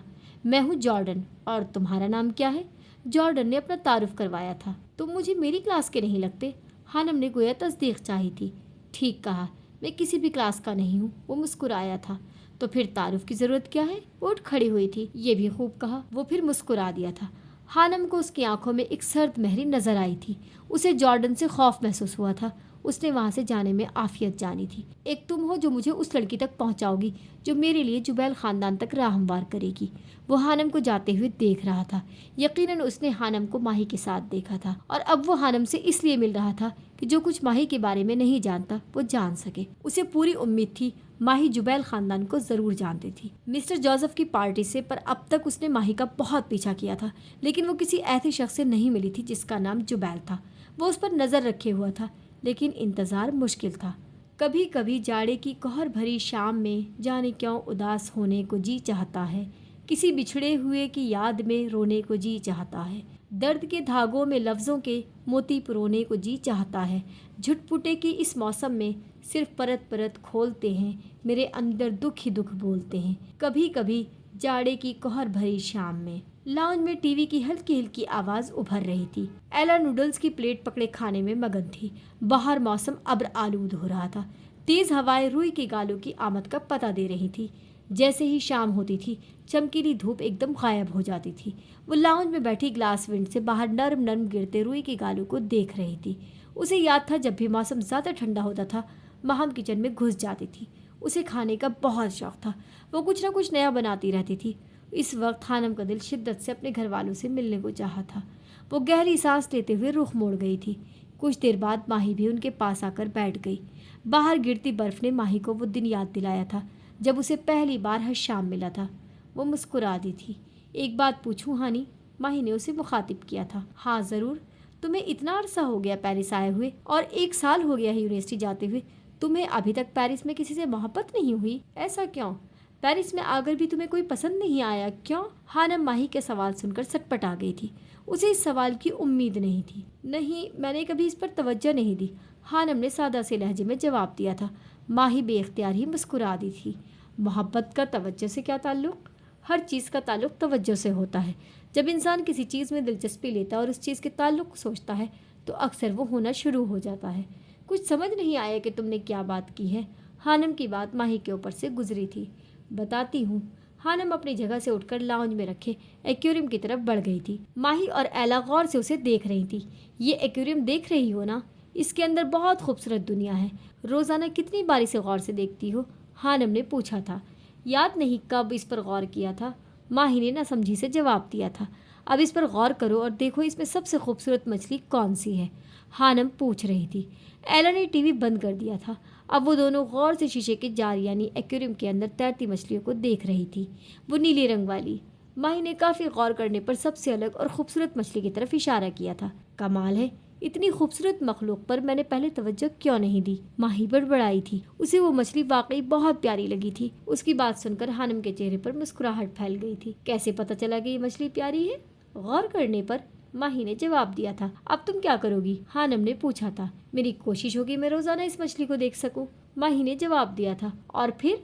अभी इसे देखने के बाद मेरा दिल कर रहा है इसे छू कर देखूं, एला ने अपना ख्याल जाहिर किया था। अगर तुम दोनों इन मछलियों पर गौर न करती तो तुम दोनों को कभी इस बात का एहसास नहीं होना था कि उन्हें देखना चाहिए या छूना चाहिए। ये बात साबित करती है कि काम कोई भी हो उसे हमारी तवज्जो ख़ास बनाती है। मोहब्बत भी कुछ ऐसी ही मंतक रखती है। जब तक किसी इंसान पर गौर नहीं करोगे वो आम सा होगा, लेकिन जैसे ही हम उस शख्स के मुतालिक सोचना शुरू करते हैं, उस पर तवज्जो देते हैं, तो हमें उसकी अच्छाइयाँ नज़र आती हैं। आहिस्ता आहिस्ता वो हमें पसंद आता है और एक वक्त ऐसा आता है जब हमें महसूस होता है कि हम उससे मोहब्बत हो गई है। वो अपनी लॉजिक पेश कर चुकी थी। वो दोनों उसे हैरत से देख रही थी। कुछ ऐसा ही हुआ था माही के साथ। जब उसे पहली दफ़ा हशाम नज़र आया था, सैकड़ों लोगों में उसने हशाम पर गौर किया था। फिर उसे महसूस हुआ था वो काफ़ी वजीह था। वो उस दिन जब वो पहली बार एफिल टावर के पास मिला था, कितनी ही देर उसे गौर से देखती रही थी। वो उसे बाद में सोचती रही थी। वो उसके हवासों पर छाने लगा था। वो उसे जानने का इश्तियाक रखती थी। वो कितनी जगह मारी मारी फिरी थी और बिलाखिर उसे महसूस हुआ था कि उसे हशाम से मोहब्बत हो गई थी। मैंने कभी किसी इंसान पर इतनी तवज्जो नहीं दी कि मैं उससे मोहब्बत कर सकूं। मेरा दिल और दिमाग हमेशा किसी और रुख में चलता रहा है। मेरी सोच का धारा मोहब्बत से कहीं आगे अनदेखी चीज़ों की तरफ बहता रहा है, हानम बता रही थी। लेकिन मोहब्बत अपने इख्तियार में कब होती है? ये तो बेइख्तियार होती है, माही ने जाने किस एहसास के तहत कहा था।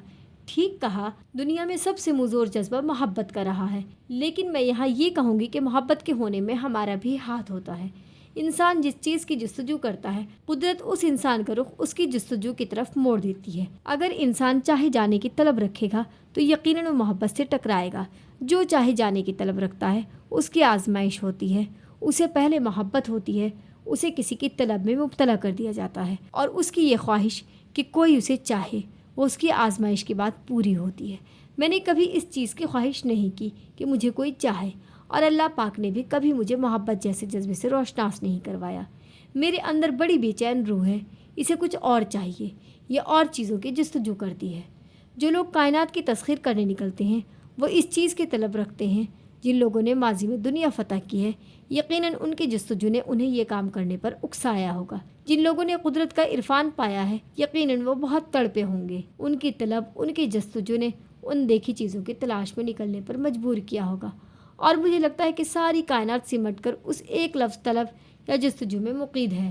جو جس چیز کی کھوج کرے گا وہ اسے پائے گا، جو چاہے جانے کی طلب رکھے گا اسے پہلے محبت میں مبتلا کیا جائے گا۔ وہ خاموش ہو چکی تھی، لیکن ایک بات تو طے ہے، انسان کو چاہے جانے کی طلب رکھنی چاہیے۔ جو یہ طلب رکھے گا وہ محبت سے ٹکرائے گا۔ جب وہ محبت سے ٹکرائے گا تو اسے نہ پانے کی صورت میں پاش پاش ہو جائے گا۔ جب اس کی ذات ٹکڑوں میں بٹے گی تب اسے ہر ٹکڑے پر ایک نئی چیز کا احساس ہوگا۔ جن کی ذات ٹکڑوں میں بٹی ہوتی ہے وہ بہت حساس ہو جاتے ہیں اور وہ ان نئی چیزوں کو محسوس کرتے ہیں اور وہ چیزوں کو دیکھتے ہیں جو عام انسان نہیں دیکھ سکتا۔ اسی لیے خالق کائنات نے اس کائنات کی بنیاد محبت پر رکھی ہے۔ یہ اپنے آپ میں ایک بہت بڑی کھوج، ایک بہت بڑی ہے۔ شاید یہی وجہ ہے کہ میں بہت سی چیزوں کی کھوج نہیں کر پائی، لیکن ایک اہم بات جو ایلا نے کہی کہ خوبصورت مچھلی کو دیکھ کر چھونے کا دل کرتا ہے۔ جس طرح اللہ پاک نے انسان کو تسخیر کی اجازت دینے کے بعد اپنی اور انسان کی ذات میں ایک پردہ رکھا ہے، وہ چاہے جتنی کوشش کر لے، جب تک اللہ نہ چاہے وہ اس پردے کو، اس حد کو پار نہیں کر سکتا۔ بالکل اسی طرح محبت میں بھی کچھ حدود و قیود ہوتی ہیں۔ جب ایسے انسان سے محبت ہوتی ہے جس سے ہمارا کوئی جائز رشتہ نہیں ہوتا، اس محبت میں ان حدود کو پار نہیں کیا جا سکتا۔ جس طرح انسان اپنی ہر دھرمی میں اللہ اور اپنے درمیان حائل پردے کو پار کرنے کی کوشش کرتا ہے تو فنا ہو جاتا ہے۔ کوہ طور کا واقعہ تو یاد ہی ہوگا۔ بالکل اسی طرح اگر انسان نامحرم کی محبت میں ان حدود کو پار کرتا ہے جو اسے نہیں کرنی چاہیے تھی تو وہ انسان نہیں رہتا، اپنی خواہشات کا غلام ہو جاتا ہے، جانوروں سے بدتر ہو جاتا ہے۔ ماہی کو سمجھ نہیں آیا کہ وہ کس چیز کو زیادہ اہمیت دے کر گئی تھی، جستجو کو، طلب کو، تلاش کو، یا پھر محبت کو۔ وہ انسان کی طلب سے شروع ہو کر کائنات کے ذکر کر کے واپس محبت پر آ گئی تھی۔ یقیناً کائنات میں ہر چیز اپنی ایک جگہ رکھتی ہے۔ خالق کائنات نے کسی ایک وجود، کسی ایک جذبے کو، خواہ وہ نظر آتا ہو یا نہیں، بلا وجہ پیدا نہیں کیا۔ اور تم اپنے رب کی کون کون سی نعمتوں کو جھٹلاؤ گے؟ تم نے میرے نوٹس نہیں لیے؟ خانم حیرت سے میڈی کو تک رہی تھی۔ پروفیسر میکال بہت ضدی ہیں، کل تم غیر حاضر تھی، انہوں نے کہا جو اسٹوڈنٹس کلاس میں موجود ہیں صرف انہیں ہی نوٹس ملیں گے، باقی کل ان کے آفس میں جا کر لے لیں۔ ان کا یہ آخری سیمسٹر چل رہا تھا اور اسی وجہ سے ان پر کافی سختی کی جا رہی تھی۔ اوکے، میں لے کر آتی ہوں۔ خانم غصے سے پروفیسر میکال کی آفس کی طرف بڑھ گئی تھی۔ کمرے کے باہر پہنچنے کے بعد خانم نے دروازے پر دستک دی تھی۔ یس، اندر سے آواز آئی تھی۔ سر مجھے نوٹس چاہیے۔ اندر آفس میں ایک شخص میز کی جانب رخ کر کے کھڑا ہوا تھا۔ خانم کی طرف اس شخص کی پشت تھی۔ آواز پر اس شخص نے جھٹکے سے پلٹ کر خانم کو دیکھا تھا۔ اپنے سامنے کھڑے شخص کو دیکھ کر خانم کا رنگ پیلا پڑا تھا۔ وہ حیرت سے گنگ اس شخص کو دیکھ رہی تھی اور ایسا ہی کچھ حال سامنے والے شخص کا تھا۔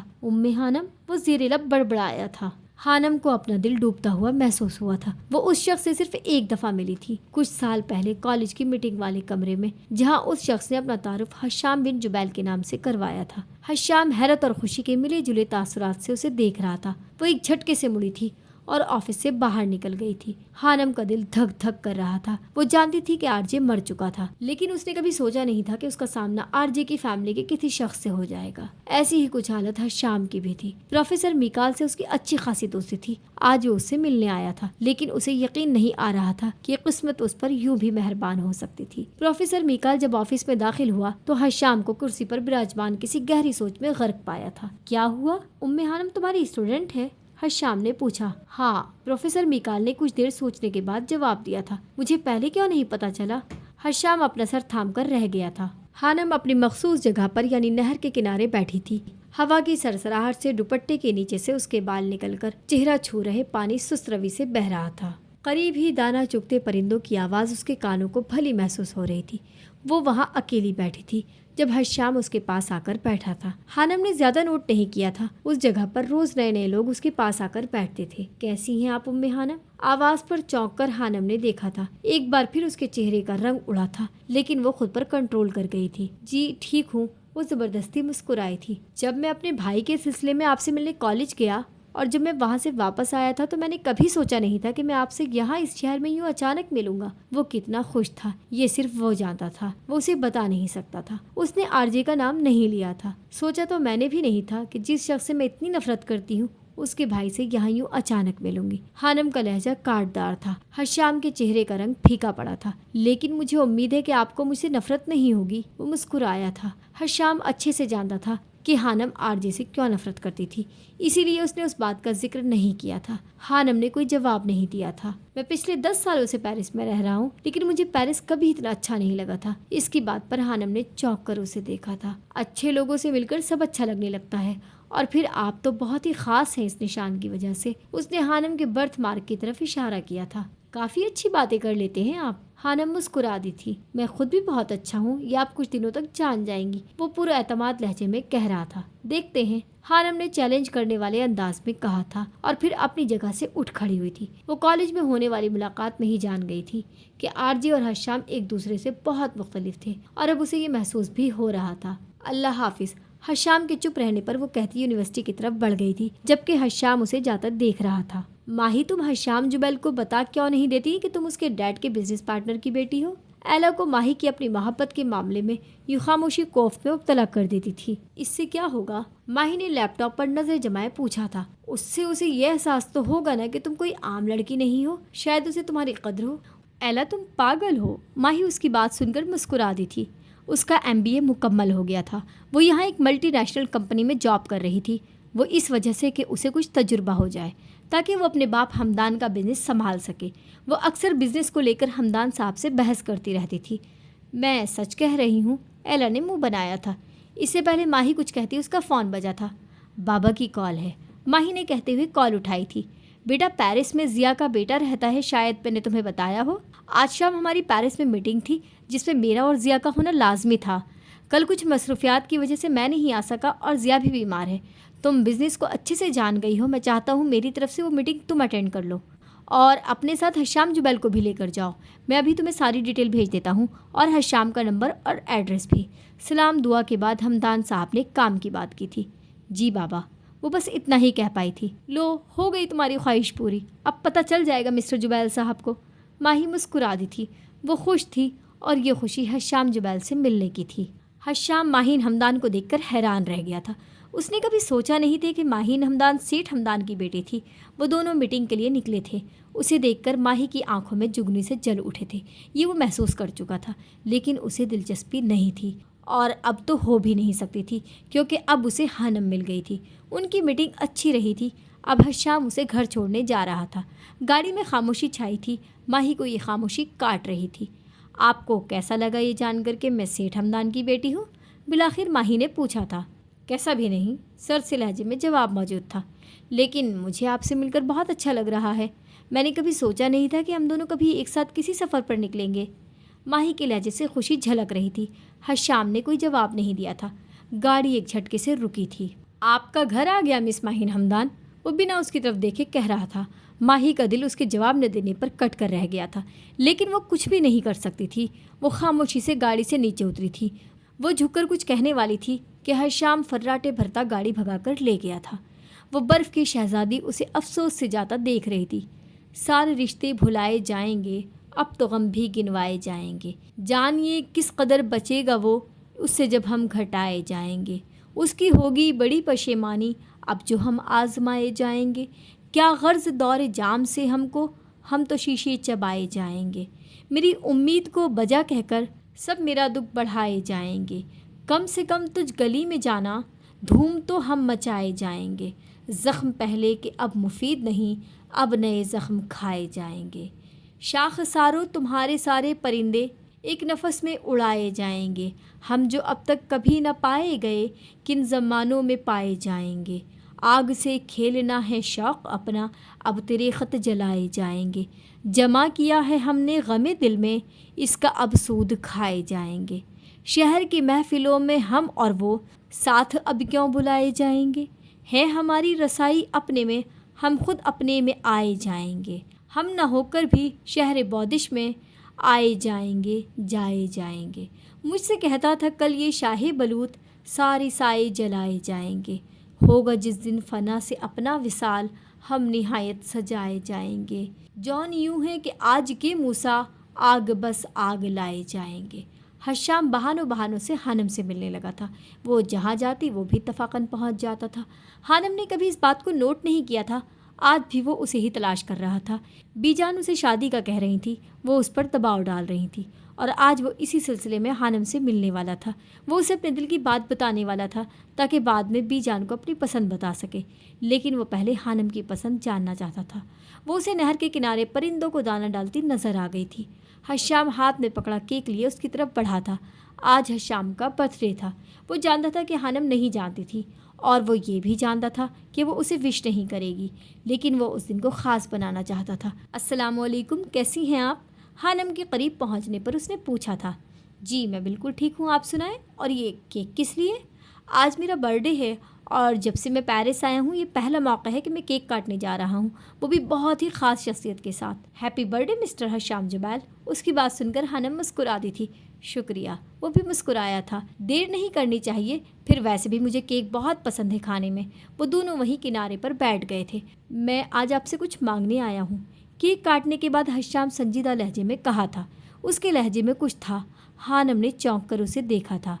آج میرا جنم دن ہے، اس دن لوگوں کو بہت سے تحائف ملتے ہیں، مجھے بھی ایک تحفہ چاہیے، وہ بھی آپ سے۔ اس کی بات سن کر حانم کو ایک غیر معمولی سا احساس ہوا تھا۔ آج وہ کسی اور لہجے میں بول رہا تھا۔ جی مانگے، حانم نے دھڑکتے دل سے کہا تھا۔ آج اس خوبصورت دن کے اختتام پر جس میں آپ میرے ساتھ ہیں، مجھے آپ سے حانم چاہیے۔ آپ میرے لیے سب سے بڑا تحفہ ہیں۔ مجھ سے شادی کریں گی مس حانم؟ حشام نے گویا دھماکہ کیا تھا۔ حانم اپنے پیلے پڑتے چہرے کے ساتھ اسے دیکھ رہی تھی۔ اسے حشام سے اس بات کی امید نہیں تھی۔ یہ کیا کہہ رہے ہیں آپ؟ حانم جیسے خواب سے جاگی تھی۔ وہ ایک جھٹکے سے کھڑی ہوئی۔ میں چاہتا ہوں آپ کو، اور شادی کرنا چاہتا ہوں۔ حشام نے بھی اٹھتے ہوئے اپنی بات دہرائی تھی۔ بس کریں آپ، حانم نے ہاتھ اٹھا کر منع کرتے ہوئے کہا۔ آپ نے سوچا بھی کیسے ایسا؟ حانم کا چہرہ غصے سے سرخ ہو گیا تھا۔ آپ اچھے انسان ہیں، لیکن مجھے آپ میں دلچسپی نہیں ہے، اور نہ کبھی تھی۔ لیکن مجھے لگا کہ حشام کا دل ڈوبا تھا کہ میں اگر مسکرا کر بات سن لی آپ کی تو میں آپ میں دلچسپی لینے لگی ہوں، یہ لگا تھا آپ کو؟ حانم کا لہجہ کاٹدار تھا۔ حشام حیرت سے اسے دیکھ رہا تھا۔ اتنی تلخی آرجے کے لہجے میں ہوا کرتی تھی۔ اگر لڑکی مسکرا کر بات کر لے تو مردوں کو ایسا کیوں لگتا ہے کہ وہ لائن پر آ گئی ہے؟ شدت جذبات سے حانم کی آواز کانپ رہی تھی۔ اب کی بار حشام کا چہرہ سرخ ہوا تھا۔ اسے امید نہیں تھی کہ حانم اس طرح ریئیکٹ کرے گی۔ پلیز حانم، اس طرح کے الفاظ مت استعمال کرو، حشام نے التجا کی تھی۔ حانم نے آنکھیں میچ کر ایک گہری سانس لے کر خود کو نارمل کرنے کی کوشش کی تھی۔ دیکھیں آپ بہت اچھے ہیں، لیکن جو آپ چاہ رہے ہیں ویسا کبھی نہیں ہو سکتا۔ اب کی بار حانم نے نرم لہجے میں کہا تھا۔ لیکن کیوں؟ کیا کمی ہے مجھ میں؟ یا پھر کسی اور کو پسند کرتی ہیں آپ؟ حشام کا دل کرلا رہا تھا۔ اس نے کبھی سوچا نہیں تھا کہ اس جیسی شخصیت کا مالک جب کسی کو پرپوز کرے گا تو اسے آگے سے اس طرح کی باتیں سننے کو ملیں گی۔ کوئی کمی نہیں ہے آپ میں، اور نہ میں کسی اور کو چاہتی ہوں، لیکن میں کسی انسان سے رشتہ نہیں بنا سکتی جو مجھے ایک ایسی شخص کی یاد دلائے جس سے میں نفرت کرتی ہوں، حانم نے صاف لہجے میں کہا تھا۔ حشام ایک گہری سانس لے کر رہ گیا تھا۔ اس سے پہلے حشام کچھ کہتا، سڑک کنارے ماہی کی گاڑی آ کر رکی تھی۔ اسے حانم نے ہی کال کر کے پک کرنے کو کہا تھا، اور پھر حشام آ گیا تھا۔ مجھے امید ہے کہ آئندہ یہ بات دہرائی نہیں جائے گی، وہ کہہ کر گاڑی کی طرف بڑھ گئی تھی۔ ماہی نے حانم کو حشام کے ساتھ دیکھ لیا تھا۔ وہ پھٹی پھٹی آنکھوں سے دونوں کو دیکھ رہی تھی۔ اس نے کبھی خواب میں بھی نہیں سوچا تھا کہ وہ دونوں ایک ساتھ ہوں گے۔ حشام خاموشی سے اسے جاتے دیکھ رہا تھا۔ گاڑی کا شیشہ نیچے کیے ماہی حیرت اور خوف کے تاثرات سے اسے دیکھ رہی تھی۔ کیا حانم ماہن کی کزن ہے؟ وہ حیرت سے سوچ رہا تھا۔ اسے کچھ دیر پہلے حانم نے بتایا تھا کہ اس کی کزن لینے آ رہی ہے۔ حانم گاڑی میں بیٹھ چکی تھی، اور پھر ماہی گاڑی بڑھا کر لے گئی تھی۔ وہ تھک ہار کر وہیں بیٹھ گیا تھا۔ کتنا خوش تھا آج وہ، اور کیا ہوا تھا اس کے ساتھ؟ وہ مضبوط اعصاب کا مالک تھا، لیکن اس نے اپنے اندر دل کو روتے محسوس کیا تھا۔ شاید وہ جان نہیں پایا تھا کہ اس کا رویہ ماہی کو کتنی تکلیف دیتا تھا۔ سب ختم ہو گیا تھا۔ وہ اچھے سے جانتا تھا حانم کی نا کبھی حامل نہیں بدلنے والی۔ آپ دکھا تو رہے ہیں دل، مگر خیال کیجیے گا خدا کو پتہ نہ چلے۔ تم حشام کو کب سے جانتی ہو حانم؟ ماہی کی آواز پر حانم نے چونک کر اسے دیکھا تھا۔ کافی سالوں پہلے پاکستان میں ملاقات ہوئی تھی، لیکن جان پہچان ابھی کچھ دن پہلے یونیورسٹی میں ہوئی ہے، حانم نے صاف صاف بتا دیا تھا۔ माही का दिल धड़क रहा था। आज उनका बर्थडे था। माही का सवाल था। हाँ नम बस इतना ही कह पाई थी। वो हश्याम वाले मौजू पर बात नहीं करना चाहती थी। उसे सर दर्द उठता महसूस हो रहा था। माही का दिल कट कर रह गया था। ये वो भी जानती थी कि आज हश्याम का बर्थडे था और वो उसे सुबह सबसे पहले विश कर चुकी थी, लेकिन हश्याम ने उसके मैसेज का जवाब देना भी ज़रूरी नहीं समझा था और ख़ुद हानम के साथ केक काट रहा था। माही ने आंखों में आई नमी को मुश्किल से अंदर की तरफ खींचा था। लेकिन तुम कैसे उसे जानती हो?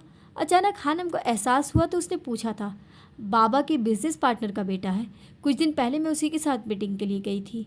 माही के लहजे में नमी सी घुल गई थी जिसे हानम ने साफ महसूस किया था, लेकिन वो कुछ न बोली। उसने फैसला कर लिया था कि आज के बाद वो हश्याम जुबैल की बात नहीं सुनने वाली थी।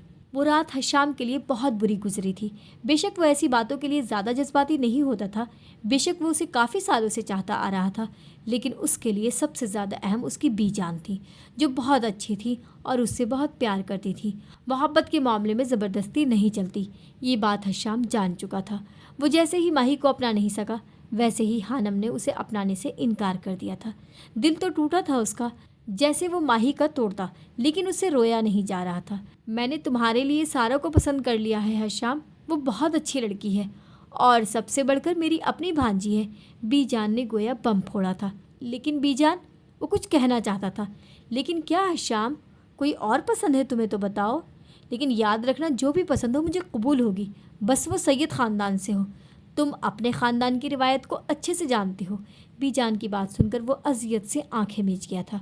वो हर तरफ से फंसा हुआ था। सबसे पहले तो हानम इनकार कर चुकी थी। अगर वो मान भी जाती तो छोटे बाबा साईं यानी सैयद जुबैल कभी ना मानते।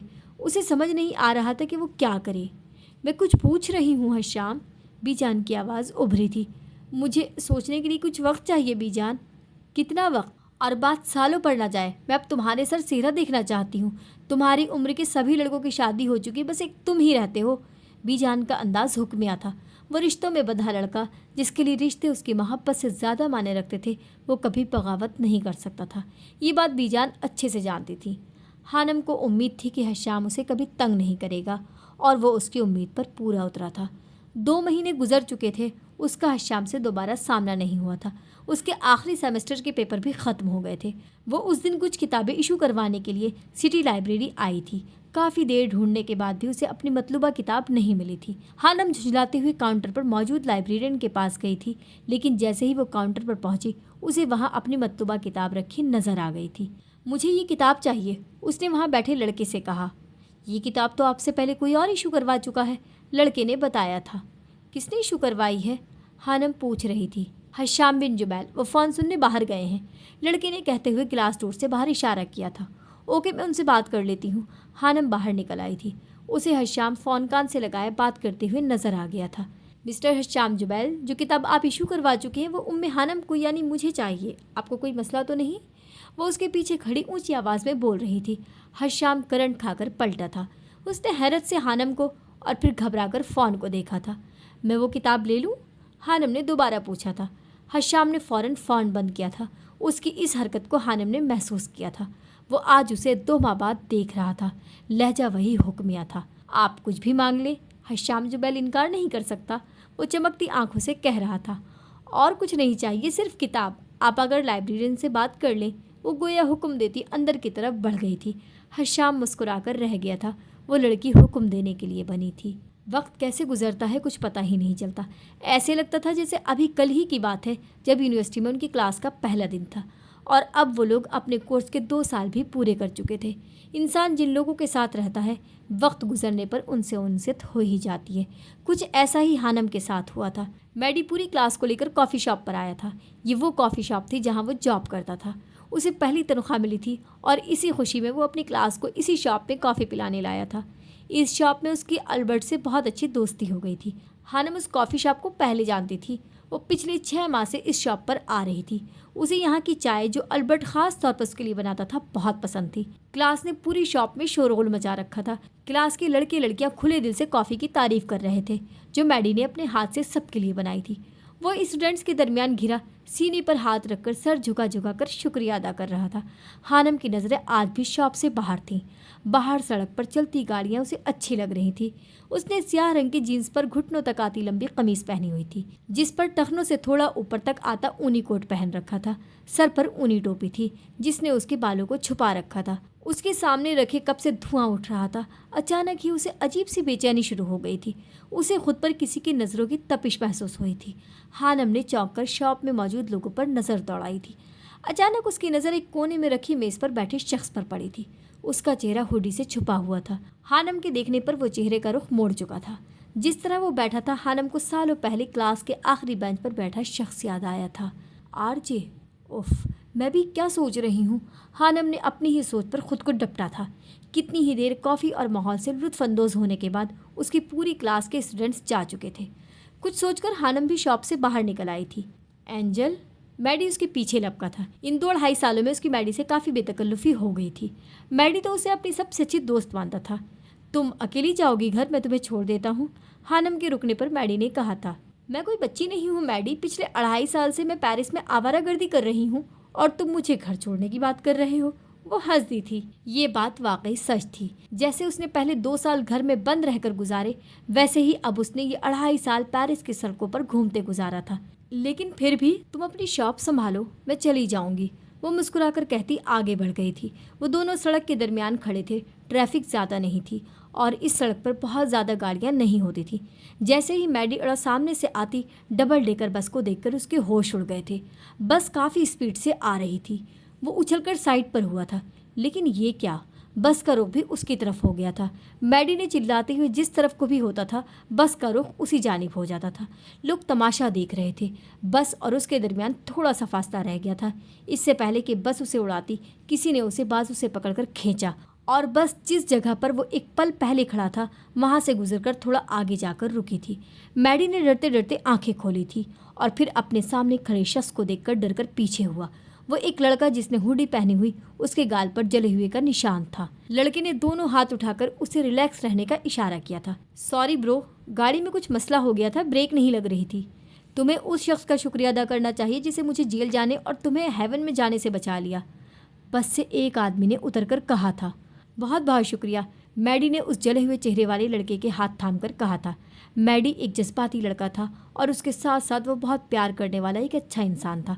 वैसे तो वो बहुत चालाक और शरारती मशहूर था, लेकिन वो नहीं जानता था कि वो इतना बड़ा ही बेवकूफ़ भी था। तुम्हारा नाम क्या है? मैडी ने पूछा था। मेरा नाम मून है और मैं बोल नहीं सकता, लड़के ने फटाफट अपना मोबाइल निकालकर उस पर टाइप करके बताया था। इसे अंदाज़ा हो गया था कि मैडी को इशारों की ज़बान समझ नहीं आने वाली थी। ओह, आओ अंदर आओ। मैडी उसे लेकर शॉप के अंदर आ गया था। वो उसका एहसानमंद था। कहाँ रहते हो तुम? इस शहर में नए हो क्या? मैडी की बात पर मून ने अस्बात में सर हिला दिया था। ज़रूर रोज़गार के लिए आए होगे। मून ने फिर अस्बात में सर हिलाया था।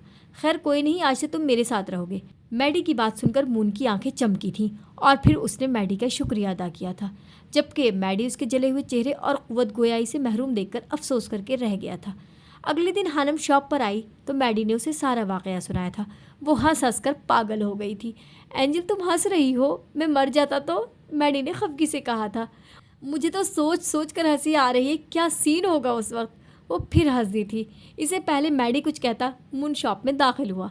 मून, मैडी ने उसे आवाज़ लगाई थी। वो आवाज़ सुनकर उनकी तरफ बढ़ा था। इससे मिलो, ये एंजल है और ये वाकई एंजल है, मैडी ने तारुफ करवाया था। मून चमकती आंखों से हानम को देख रहा था। उसे मून की आंखों में अजीब सा तासुर नज़र आया था। हेलो, हानम बस इतना ही कह पाई थी, जबकि मून ने सर हिला दिया था। ओके, मुझे कुछ काम है, मैं चलती हूँ। हानम उठ खड़ी हुई थी। वो दोनों उसे जाते देख रहे थे। तुम्हारा नाम मून क्यों है? हानम के जाने के बाद मैडी ने पूछा था। क्योंकि मेरे चेहरे पर दाग है और दाग तो मून पर ही होता है, मून ने टाइप करके उसे बताया था, जबकि मैडी नासमझी से गर्दन हिलाकर रह गया था। और फिर एक नया सिलसिला शुरू हो गया था। जब हानम शॉप में आती तभी मून आ जाता था और उसके जाने के बाद चला जाता था। वो जहाँ भी जाती थी वो उसका पीछा करता था। हानम का पीछा करने वाली बात सबसे पहले अल्बर्ट ने नोट की थी। मुझे लगता है वो एंजल में दिलचस्पी ले रहा है। इससे पहले वो कोई कदम उठाए तुम्हें कुछ करना चाहिए। अल्बर्ट की बात ने मैडी को सोच में डाल दिया था। वो खुद डिज्नीलैंड पर हानम के पीछे मून को देख चुका था। उसे एहसास हो रहा था जैसे उसने मून को अपने पास रखकर बहुत बड़ी गलती कर दी थी। इससे पहले मून कुछ करता, मैडी ने हानम को प्रपोज कर दिया था। इसकी बात सुनकर हानम कितनी देर हंसती रही थी। शायद तुम उम्र में भी मुझसे छोटे हो मैडी, तुमने ऐसा क्यों सोचा? वो पागलों की तरह हंस रही थी। जी नहीं, मैं छोटा नहीं हूँ। तुम हो मैडी, क्योंकि मैंने अपने 2 साल ज़ाय किए हैं। कुछ भी हो, मुझे तुम अच्छी लगती हो एंजल, वो मुँह फुलाए कह रहा था। और जो लोग अच्छे लगते हैं उनकी खुशी का ख्याल रखना चाहिए, और मेरी खुशी ये है कि आइंदा तुम ऐसी बात न करो। समझ आई ना? वो बात के आखिर में संजीदा हो गई थी। मैडी दिल महसूस कर रह गया था। इस रात वो बहुत दुखी था, और फिर घर जाते हुए उसे किसी ने बुरी तरह पीटा था। कोई कह रहा था कि उसकी एंजल को प्रपोज क्यों किया। मैडी तो बुरी तरह से डर गया था। जब वो घर पहुंचा तो मून सोफे पर लेटा टीवी देख रहा था। उसे एक पल के लिए मून पर शक हुआ था, लेकिन वो तो बोल ही नहीं सकता था। मैडी का खून खौल कर रह गया था, लेकिन वो कुछ नहीं कर सकता था। हानम ने भी अपने इर्द गिर्द मून की मौजूदगी को महसूस किया था। न जाने क्यों उसे मून के चेहरे से खौफ आता था। वो उसे अच्छा नहीं लगता था, और सर्द आंखों से देखना हानम को अपनी रीढ़ की हड्डी में सनसनाहट सी होती महसूस होती थी। वो कुछ कह भी नहीं सकती थी। उस रोज़ तो हानम ज़ब्ती जवाब दे गया था। भाप उड़ाते कॉफ़ी के कप को उसने उठाकर जैसे ही लबों से लगाया, उसकी नज़र एक कोने में बैठे शख्स पर पड़ी थी जो उसे ही देख रहा था। नज़रें मिलने पर वो गड़बड़ाकर चेहरे का रुख मोड़ गया था। हानम की तेवरी चढ़ी थी। उसने कप को मेज़ पर पटका और अपनी जगह से उठने के बाद कदम उस शख्स की तरफ बढ़ा दिए थे जिसका आधा चेहरा छुपा हुआ था। ये शख्स न जाने क्या उसका पीछा करता था। हानम को इससे हद दर्जे की कोफ्त होती थी। आज तो उसने साफ साफ बात करने का फैसला किया था। हानम को अपनी तरफ आता देखकर वो संभल कर बैठा था और इस तरह जाहिर करने लगा जैसे वो उसे जानता ही ना हो। Excuse me. पास जाने पर हानम ने सख्त लहजे से उसे पुकारा। वो चाय पीने में ऐसा मगन था जैसे सुना ही ना हो। मिस्टर मून, आप गूंगे होने के साथ साथ बहरे भी हैं क्या? उसकी इस बात पर मून ने चौंक कर अपने सामने खड़ी एंजल को देखा था, जो इस वक्त एंजल कम और डायन ज़्यादा लग रही थी। मून ने उसके बहरा कहने पर बुरा सा मुंह बनाया था। यस, आंखों से इशारा किया गया था। बोलिए, आप मेरा पीछा क्यों करते हैं? मैं जहाँ जाऊँ आप वहाँ क्यों मौजूद होते हैं? वो गुस्से से पूछ रही थी। नो, मून ने नफ़ी में सर हिलाया जैसे कह रहा हो मैंने ऐसा कुछ नहीं किया। ओह, तो आप झूठ भी बोलते हैं? एंजल ने दोनों हाथों को ज़रा सा ऊपर उठाकर खालिस ब्रिटिश लहजे में कहा था। नो, मून ने फिर नफ़ी में सर हिलाया था और होठों पर आई मुस्कुराहट को मुश्किल से जब्त किया था। लिसन मिस्टर मून, अगर आप आइंदा मुझे अपने आसपास नज़र आए ना, तो ये गरम गरम चाय का कप मुंह पर गिराकर जो आधा चेहरा बचा हुआ है ना, वो भी जला दूंगी, या फिर वो जो सामने गुलदान नज़र आ रहा है ना, वो उठाकर सर पर मारूंगी। समझ आई?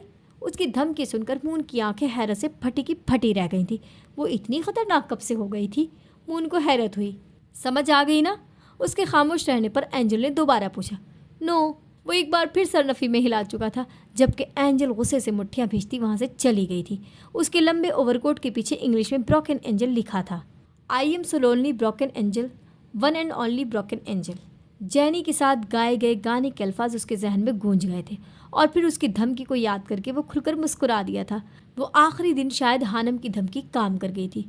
उस दिन के बाद उसे मून कहीं भी नज़र नहीं आया था। वो लाउंज में सोफे पर एला की तरह टांग पर टांग जमाए बैठी थी, नूडल्स खाने में मगन थी, जब माही की आवाज़ ने उसे चौंकने पर मजबूर किया था। ये आप क्या कह रहे हैं बाबा? मैं इंसान हूँ, कोई चीज़ नहीं जिसे आप अपने बिजनेस की नज़र कर देंगे। वो लाउंज में टहलते हुए गुस्से से कह रही थी। मैं ये शादी हरगिज़ नहीं कर सकती। मैं अपनी पसंद की शादी करना चाहती हूँ, ये आप अच्छे से जानते हैं। ये माही किस लहजे में बात कर रही है? इसने तो ऐसे वो भी अंकल से कभी बात नहीं की। हानम को हैरत हो रही थी। आपका बिजनेस डूबता है तो डूबे, मैं किसी ऐसे इंसान से शादी नहीं कर सकती जिसे मैं जानती तक नहीं। वो ऊंची ऊंची आवाज़ में बोल रही थी। लूसीमा, हलीमा भी और हानम तीनों हैरत से उसे तक रही थी। आप ठीक समझ रहे हैं बाबा, मैं बहुत बदल गई हूँ। तो मैं क्या करूँ? अगर आपकी तबीयत ख़राब है, मैं कुर्बानी नहीं दे सकती। माही की एकतरफा बात सुनकर हानम को तो गोया छू ही लग गया था। उसे यकीन नहीं हो रहा था कि वो माही ही थी जो इस तरह से बोल रही थी। अगर आपको याद हो तो आपकी 2 बेटियां और भी हैं। आपको कुर्बानी के लिए मैं ही क्यों नज़र आती हूँ? आप अपनी दूसरी बेटियों से कुर्बानी मांग लें, मुझे उम्मीद है वो इनकार नहीं करेंगी। माही एक एक लफ्ज़ चबाकर कहती हानम पर एक सर्द सी नज़र डालकर अंदर जा चुकी थी, जबकि हानम को तो जैसे सख्ता हो गया था। ये क्या हो गया है माही को? ये क्या हो गया है माही को? वो सोच रही थी। इससे पहले वो किसी नतीजे पर पहुंचती, उसके सामने मेज़ पर रखा फ़ोन बजा था। हानम एकदम चौंकी थी। आसिया बेगम की कॉल थी। हानम ने फ़ोन उठाने के बाद सलाम किया था। میں تم سے کچھ مانگنے جا رہا ہوں ہانی، مجھے امید ہے تم انکار نہیں کرو گی۔ آسیہ بیگم کی آواز میں پریشانی جھلک رہی تھی۔ خانم کا دل زور زور سے دھڑک رہا تھا، اسے کسی انہونی کا احساس ہو رہا تھا۔ بیٹا، ہمدان کے احسانات کا بدلہ چکانے کا وقت آ گیا ہے، تمہیں قربانی دینی ہوگی، کیا تم اس کے لیے تیار ہو؟ آسیہ بیگم پوچھ رہی تھی۔ امی صاف صاف بات کریں، میرا دل گھبرا رہا ہے، کس قربانی کی بات کر رہی ہیں آپ؟ خانم کو اپنے اندر ہول اٹھتے محسوس ہو رہے تھے، جانے آسیہ بیگم اس سے کیا مانگنے والی تھی۔ ہمدان کے بزنس میں کوئی مسئلہ ہو گیا ہے، پوری بات تو میں بھی نہیں جانتی، لیکن اگر ہم ان لوگوں سے رشتہ بنا لیں تو تعلقات مزید استوار ہوں گے اور ہمدان کے سالوں کی محنت ڈوبنے سے بچ جائے گی۔ آسیہ بیگم نے اپنے علم کے مطابق خانم کو سب بتا دیا تھا۔ لیکن امی کون لوگ ہیں یہ؟ وہ حیرانی سے پوچھ رہی تھی۔ یہ تو میں بھی نہیں جانتی، لیکن لڑکا اچھا ہے، ماہی نے تو انکار کر دیا ہے، وہ کسی صورت بھی یہ شادی نہیں کرے گی، اب ہماری امید تم ہو۔ آسیہ بیگم کی باتوں نے خانم کے سر میں درد کر دیا تھا۔ شام تک اچھے سے سوچ لو پھر بتانا، لیکن مجھے امید ہے تمہارا جواب ہاں میں ہوگا۔ وہ اپنی سنا کر فون بند کر چکی تھی، جبکہ وہ حیران سی بیٹھی رہ گئی تھی۔ قربانی بہت بڑی مانگی تھی اس کی ماں نے، نہ قربانی دینے کی ہمت تھی اور نہ انکار کرنے کا حوصلہ۔ وہ اٹھ کر اپنے کمرے کی طرف بڑھ گئی تھی۔ شام ہونے ہی والی تھی۔ خانم کو سمجھ نہیں آ رہا تھا کہ کیا جواب دے۔ وہ ماہی سے اس وقت تفصیل بھی نہیں پوچھ سکتی تھی، کیونکہ وہ پہلے ہی بہت غصے میں تھی۔ اس نے ایک پل کو سوچا تھا کہ ماہم کا نکاح کروا دے گھر والوں سے کہہ کر، لیکن دوسرے ہی پل اس نے اپنے دماغ سے یہ سوچ نکال دی تھی، جو کام وہ خود نہیں کر سکتی تھی کیسے مطلب پرستوں کی طرح اس چیز کی قربانی ماہم سے مانگ سکتی تھی۔ رات کو ماہی اس کے کمرے میں آئی تھی۔ تم نے شادی کے لیے ہاں کر دی؟ وہ حیرانی اور خوشی کے ملے جلے تاثرات سے خانم کو دیکھ رہی تھی۔ شادی نہیں، صرف نکاح کے لیے، خانم نے جواب دیا تھا۔ ہاں وہی میری جان، مجھے یقین نہیں ہوتا کہ تم اتنی جلدی کیسے مان گئی ہو۔ ماہین نے آگے بڑھ کر اس کے گال پر پیار کیا تھا۔ خانم حیرت سے دنگ اسے دیکھ رہی تھی۔ یہ صبح والی ماہی تو کہیں سے بھی نہیں لگ رہی تھی، یہ تو بہت خوش نظر آ رہی تھی، انتہائی خوش۔ خانم نے کچھ دیر پہلے ہی فون کر کے آسیہ بیگم کو اس نکاح کے لیے ہاں کر دی تھی، اور اب ماہی اس کے کمرے میں موجود تھی۔ تم دیکھنا، تمہیں وہ لڑکا انشاءاللہ بہت پسند آئے گا، بہت خوش رکھے گا تمہیں، ماہی اس کا ہاتھ تھامتے ہوئے بولی تھی، جبکہ خانم ابھی تک صدمے کی حالت میں تھی۔ اب تم آرام کرو، پرسوں یعنی جمعہ المبارک کے دن عصر کے بعد تمہارا نکاح ہے۔ مجھے ایلا کے ساتھ مل کر بہت سی تیاریاں کرنی ہیں۔ وہ اسے تلقین کرتی جا چکی تھی، جبکہ خانم ناسمجھی سے سوچ رہی تھی کہ آخر یہ ہو کیا رہا ہے۔ اگلے دن ہمدان صاحب، آسیہ بیگم، ماہم اور جواد سب لوگ پیرس آ گئے تھے۔ خانم تو انہیں دیکھ کر سکتے میں چلی گئی تھی۔ اسے اتنا بڑا سرپرائز دیا گیا تھا کہ وہ حیرت سے گنگ انہیں دیکھ رہی تھی۔ جب ہوش آیا تو سب سے لپٹ لپٹ کر روئی تھی۔ جواد اب لڑکپن کی عمر سے نکل کر جوانی کی دہلیز پر قدم رکھ چکا تھا۔ وہ خواب کی حالت میں سب کو دیکھ رہی تھی۔ اسے یقین نہیں آ رہا تھا وہ اتنے سالوں بعد اپنے گھر والوں سے مل رہی تھی۔ ان لوگوں کے آتے ہی گھر میں رونق پڑ گئی تھی۔ ماہم، ماہی اور ایلا کے ساتھ مل کر بازار خانم کے نکاح کے جوڑا لینے گئی تھی۔ خانم نے خود جانے سے انکار کر دیا تھا۔ وہ آسیہ بیگم کے ساتھ اپنا وقت بتانا چاہتی تھی۔ سب بہت خوش نظر آ رہے تھے۔ خانم کو کہیں سے بھی یہ نکاح قربانی کے لیے کیا گیا نہیں لگ رہا تھا۔ یہ نکاح اس کے لیے مبارک ثابت ہوا تھا، کیونکہ اس نکاح میں وہ اپنوں سے مل پائی تھی۔ وہ سرخ و سفید رنگ کے چوڑی دار پاجامے اور قمیض میں نقص سے تیار ہوئی بہت پیاری لگ رہی تھی۔ گھر کو بھی روشنیوں سے سجایا گیا تھا۔ ہر کوئی تیار تھا، صرف دلہے صاحب کا انتظار کیا جا رہا تھا۔ خانم کو یقین نہیں ہو رہا تھا کہ واقعی یہ اسی کی نکاح کی تقریب تھی۔ سب بہت خوش لگ رہے تھے۔ بہت پیاری لگ رہی ہو ہانو آپی۔ جواد اس کے پاس آ کر بیٹھا تو خانم کو مضبوط پناہوں کا احساس ہوا تھا۔ وہ واقعی بہت بڑا ہو گیا تھا، ماشاء اللہ۔ خانم نے دل ہی دل میں سب کی نظر اتاری تھی۔ کچھ دیر بعد لڑکے والے آ گئے تھے۔ انہیں ڈرائنگ روم میں بٹھایا گیا تھا۔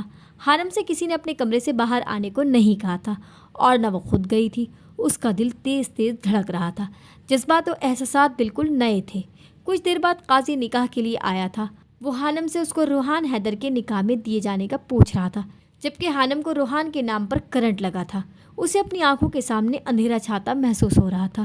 وہ اس شخص کی کسی ہم نام سے بھی نہیں ملتی، کہاں اس کے ہم نام سے شادی؟ ہانی بیٹا بولو، آسیہ بیگم نے اسے خاموش دیکھ کر کہا تھا۔ جی، وہ اس بات میں سر ہلا گئی تھی۔ 5 منٹ بعد قاضی جا چکا تھا، جبکہ خانم اپنے دل کو سمجھانے کی کوشش کر رہی تھی۔ نکاح ہو چکا تھا۔ ماہی نے اسے باہر آنے کا کہا تھا تاکہ اسے روحان حیدر کے ساتھ بٹھایا جا سکے۔ نہیں، میری طبیعت ٹھیک نہیں ہے، خانم نے صاف انکار کر دیا تھا۔ ماہی اسے غور سے دیکھ رہی تھی۔ खूबसूरत चेहरे पर सोच की लकीरें वाज़ेह थी। ठीक है, तुम आराम करो, वो कहकर कमरे से बाहर चली गई थी। हानम को किसी इंसान की भी समझ नहीं आ रही थी, वो उलझी पड़ी थी। उसे पहले माही का फ़ोन पर इस तरह हमदान अंकल से बात करना और फिर हानम की हाँ करने पर इतना खुश होना, उसे समझ नहीं आ रहा था कि क्या हकीकत थी और क्या धोखा था। ड्राइंग रूम में काफ़ी चहल पहल थी। रोहान हैदर खामोश लेकिन पुरसुकून सा बैठा था।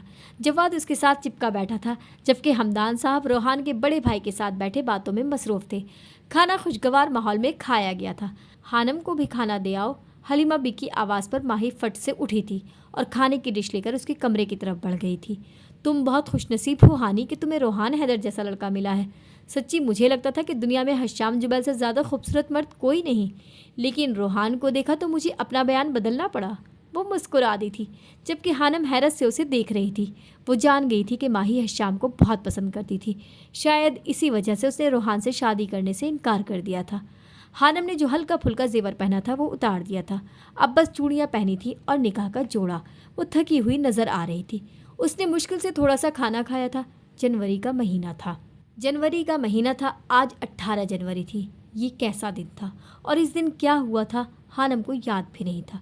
मैं सो जाऊं? उसने माही को लगातार बोलते देखा तो पूछा। हाँ ठीक है। माही को एकदम ब्रेक लगी थी। कमरे में हीटर की गरमाइश हानम को सुकून पहुंचा रही थी। माही चली गई थी और वो अपने दुखते सर के साथ सोने के लिए लेट गई थी। निकाह से पहले वो इतनी परेशान नहीं थी जितनी निकाह के बाद हो गई थी। सब कुछ अचानक एकदम इतनी जल्दी बदल जाता है कि इंसान सोच भी नहीं सकता। सुबह वो उठी तो उम्मे हानम थी और अब उसे रोहान हैदर का बनाया जा चुका था। हानम को समझ नहीं आ रही थी कि उसके साथ क्या हुआ था। आरजे मर चुका था, ये वो जानती थी, और उसका नाम रोहान जुबैल था, लेकिन इसका नाम रोहान हैदर है। उसे शदीद कोफ्त हो रही थी। निकाह से पहले और निकाह के बाद उसे सब ने कहा था कि अगर वो रोहान से मिलना चाहे तो मिल ले, लेकिन वो अभी ज़हनी तौर पर खुद को तैयार नहीं कर पाई थी कि वो उस शख्स से मिले जो उसकी ज़िंदगी का अहम हिस्सा बन गया था। शायद आज भी माजी का खौफ उसके दिल में सांप की तरह कुंडली मारे बैठा था। कितनी ही देर वो जागती रही थी। वो पूछना चाहती थी कि ये रोहान हैदर कौन था, लेकिन उसकी हिम्मत ही नहीं हुई। शायद इस सवाल के जवाब में उससे बहुत से सवाल किए जाते और वो ऐसा कभी नहीं चाहती थी। निकाह से पहले उसने कोई सवाल नहीं किया था, तो निकाह के बाद क्यों? सोचते सोचते वो नींद की वादी में उतर गई थी। रात को वो एक झटके से उठ बैठी थी। हाथ बढ़ाकर बेड के साथ मेज़ पर रखा लैंप ऑन किया और दोबारा खिड़की की जानिब देखा, लेकिन खिड़की के पास कोई भी नहीं था। एक भारी स्टील का गुलदान जो कि खिड़की के साथ मेज़ पर रखा था वो नीचे गिरा हुआ था। उसी के गिरने से हानम की आंख खुली थी। कमरे में एक अजीब सी खुशबू फैली थी। उसे महसूस हो रहा था जैसे कोई इंसान उसके कमरे में काफ़ी देर मौजूद रहा था। डर से हानम का हलक खुश्क हो गया था। उसे अपने दिल धड़कने की आवाज़ साफ सुनाई दे रही थी। उसे अच्छी तरह याद था कि जब वो सोई तो खिड़की बंद थी। इतनी ठंड में उसे खोलने का सोच भी नहीं सकती थी, लेकिन अब वो खोली हुई थी। यकीनन वो किसी ने खोली थी और नीचे पड़ा गुलदान वो अपने आप कैसे गिर गया। हानम को खौफ महसूस हो रहा था। वो धीरे धीरे बेड से नीचे उतरी थी और फिर डरते डरते खिड़की बंद की थी। उसे भारी कपड़े पहनकर सोने की आदत नहीं थी और वो 2 दिनों से होने वाले वाक़यात में इतनी उलझी हुई थी कि ऐसे ही सो गई थी। अलमारी से एक सादा सा सूट निकालने के बाद वो ड्रेसिंग रूम की तरफ बढ़ गई थी। अभी जो कुछ भी कमरे में हुआ हानम को वो अपना वहम लग रहा था। वो लोग 1 हफ्ते के बाद वापस चले गए थे। हानम के लिए उसकी ज़िंदगी के जैसे सबसे खूबसूरत दिन थे। उस 1 हफ्ते में उसे ना तो आरजे याद आया था और न रोहान हैदर। सब वापस चले गए थे और अब उसे रोना आ रहा था। घर की रौनक एकदम ख़त्म हो गई थी। हानम को समझ नहीं आ रहा था कि वो क्या करे। हानी, तुम्हारी रोहान भाई से बात हुई? हानम लाउंज में बैठी गायब दिमागी से टीवी देख रही जब उसे एला ने छेड़ा। नहीं तो, हानम गड़बड़ा गई। कमाल है, निकाह हो गया, अब तो तुम दोनों को बात करनी चाहिए एक दूसरे से, ताकि अच्छे से एक दूसरे को समझ सको। रोहान कह रहा था कि जब तक हानम उससे खुद बात नहीं करेगी वो भी नहीं करेगा, क्योंकि वो ज़बरदस्ती सर पर सवार होने वालों में से नहीं। माही ने एला की बात का जवाब दिया था, जबकि हानम खामोशी से उनकी बातें सुन रही थी। आया बड़ा शहनशाह। हानम ने तो कभी खुद को मैसेज नहीं किया। हानम दिल ही दिल में बड़बड़ाई थी, जबकि वो दोनों अभी तक रोहान के गुनगाने में मगन थी। हानम ये रोहान नामा सुन सुनकर थक गई थी। उसे चिढ़ होने लगी थी उस शख्स से। वो एक झटके से उठी और अपने कमरे की तरफ बढ़ गई थी, जबकि पीछे माही और एला का कहकहा उभरा था। ईशा की नमाज़ पढ़ने के बाद वो सोने की तैयारी कर रही थी जब माही ने उसके फ़ोन पर एक वीडियो सेंड की थी। वो वीडियो डाउनलोड करने के बाद बे मकसदी उसे देखने लगी थी। वीडियो में एक बहुत बड़ा हॉल दिखाया गया था। शायद वो कोई सेमिनार हॉल था। हॉल के अंदर बहुत से स्टूडेंट्स नज़र आ रहे थे। दाएं बाएं लंबी कतारें थीं जिन पर स्टूडेंट्स ऊपर की जानिब बनी कुर्सियों पर बैठे थे। कतारों में काफ़ी फासला था। दरमियान में एक ऊंची लकड़ी की कुर्सी पर एक अधेड़ उम्र आदमी मोटा सा चश्मा लगाए बैठा था। हानम के चेहरे पर उलझन उभरी थी। उसे समझ नहीं आ रहा था कि किस चीज़ की वीडियो थी। अचानक बाएं जानिब वाले स्टूडेंट्स की कतार में एक लड़का खड़ा हुआ था। मिस्टर रोहान, मेरा आपसे एक सवाल है। रोहान के नाम पर हानम के कान खड़े हुए थे। इस्लाम की बुनियादी वहदानियत है, अगर अल्लाह एक है तो उसके लिए जमा का सिगा क्यों? कुरान मजीद में जहाँ अल्लाह कलाम करता है वहाँ लफ्ज़ नहनु हम इस्तेमाल किया गया है, जैसे हमने ये जिक्र उतारा और हम ही उसकी हिफाजत करने वाले हैं। यहाँ पर हम से मुराद कौन है? सिर्फ अल्लाह या फिर कोई और भी और उसके साथ है? जैसे मैंने पढ़ा कि कुरान की आयत को एक फ़रिश्ता जिब्राइल लेकर आता था, तो क्या हमसे मुराद अल्लाह और उसके फ़रिश्ते हैं? अगर ऐसा है तो क्या इस्लाम मुतअद्दिद देवताओं पर ईमान रखता है? वो लड़का यहूदी था जिसने अपना नाम एरिक बताया था। हॉल में उसके सवाल पर तालियों की आवाज़ गूंज गई थी। लड़की का सीना फ़ख्र से चौड़ा हो गया था। उसने इस्लाम की बुनियाद पर ही सवाल उठाया था। अब कैमरे का रुख घूमा था। दाएं तरफ से एक स्टूडेंट खड़ा हुआ था। यकीनन वो रोहान था, लेकिन ये क्या? उसका चेहरा धुंधला था, साफ नज़र नहीं आ रहा था। हानम को बहुत उलझन हुई थी। वो उसे जवाब देते देखना चाहती थी। आपने बहुत अच्छा सवाल किया है, लेकिन इंशाअल्लाह मैं जवाब दूंगा। उसकी आवाज़ बहुत ठहरी हुई और पुरसोस थी। इस्लाम सख्ती के साथ तौहीद का मज़हब है। ये तौहीद पर ईमान रखता है और इस बारे में कोई मसालहत गवारा नहीं करता। इस्लामी अक़ीदे के मुताबिक अल्लाह एक है और अपनी सिफ़ात में बेमिसल है। कुरान मजीद में अल्लाह ताला अक्सर अपने बारे में लफ्ज़ नहनु हम इस्तेमाल करता है, लेकिन इसका मतलब ये नहीं कि मुसलमान एक से ज़्यादा माबूदों पर ईमान रखते हैं। वो इतना कहने के बाद खामोश हुआ था। शायद आप लोगों को पता हो कि मुतअद्दिद ज़बानों में जमा के सीगे की दो किस्में हैं। एक अद्दी जमा का सीगा है जो ये ज़ाहिर करता है कि ज़ेर बहस चीज़ तादाद में एक से ज़्यादा है। जमा का दूसरा सीगा एहतराम के लिए बोला जाता है, जैसा कि अंग्रेज़ी ज़बान में मल्के इंग्लिस्तान अपना ज़िक्र आई की जगह वी के लफ्ज़ से इस्तेमाल करती हैं। ये अंदाज़े तखातुब रॉयल प्लूरल यानी शाही सिगा जमा के अल्फाज से मारूफ है। भारत के साबिक़ वज़ीर आज़म राजीव गांधी हिंदी में कहा करते थे, हम देखना चाहते हैं, गोया हिंदी और उर्दू में हम रॉयल प्लूरल है। इसी तरह अरबी में जब अल्लाह कुरान में अपना जिक्र करता है तो वो अक्सर अरबी लफ्ज़ नहनु इस्तेमाल फरमाता है। ये लफ्ज़ अदद की जमा को नहीं बल्कि एहतरामी जमा को ज़ाहिर करता है। तौहीद इस्लाम के सतूनों में से एक सतून है। एक और सिर्फ एक माबूद हकीकी का वजूद और उसकी बेमिसल होना वो मज़ामीन हैं जिनका कुरान मजीद में मुतअद्दिद बार जिक्र किया गया है। मिसाल के तौर पर सूरह इखलास में इरशाद हुआ, कुल हुवल्लाहु अहद, कह दीजिए वो अल्लाह एक है। अगर आप ग्रामर को पढ़ें तो आपको अंदाज़ा होगा कि हर लफ्ज़ एक से ज़्यादा माना निकलते हैं। ख़ास तौर पर अरबी ज़बान में। मुझे उम्मीद है कि आपको समझ आ गई होगी। वो कहकर खामोश हो चुका था। हॉल में सन्नाटा छा गया था, लेकिन उसका चेहरा अभी तक ब्लर था। वीडियो ख़त्म हो गई थी, जबकि हानम अभी तक उस शख्स की बातों के हिसार में थी। ये कौन है? हानम ने माही को मैसेज किया था, तुम्हारा शौहर। इस्माइल के साथ जवाब हाजिर था। लेकिन ये है कौन? दोबारा पूछा गया था। मुझे तो इस्लामिक स्कॉलर लग रहा है। अगर नहीं है तो बन जाएगा। तुम्हें क्या लगता है कि वो कौन है? माही उसे चिढ़ा रही थी, लेकिन उसका चेहरा नज़र क्यों नहीं आ रहा? हानम को उसे देखने का इश्तियाक हुआ था। ये तुम खुद पूछ लो ना, तुम्हारा निकाह हुआ है उससे, मेरा तो नहीं। माही मुस्कुराहट जब्त करती उसे जवाब दे चुकी थी, जबकि हानम उसकी बात सुनकर दंग रह गई थी। तुम्हें उसकी सोशल मीडिया अकाउंट की आईडी भेज रही हूँ, फॉलो कर सकती हो तुम उसे। कुछ देर बाद माही का मैसेज आया था और साथ ही लिंक भी था, जबकि हानम अभी तक शॉक्ड बैठी थी। उसे यकीन नहीं हो रहा था कि जो उसने अभी कुछ देर पहले देखा क्या वो सच था। 2 दिन की जहनी कशमकश और सोच और विचार के बाद हानम ने अपना मोबाइल उठाया था। आज वो इतने सालों बाद फिर से सोशल मीडिया को इस्तेमाल करने वाली थी। उसने फेसबुक पर एंजल के नाम से आईडी बनाई थी। माही का भेजा गया लिंक ओपन किया था। हानम को अपने दिल की धड़कन की आवाज़ साफ सुनाई दे रही थी। वो उस शख्स को देखने जा रही थी जिसका उसे बना दिया गया था। उसका नाम लिखा गया था, लेकिन न जाने किस ज़बान में। हानम वो ज़बान समझने से कासिर थी।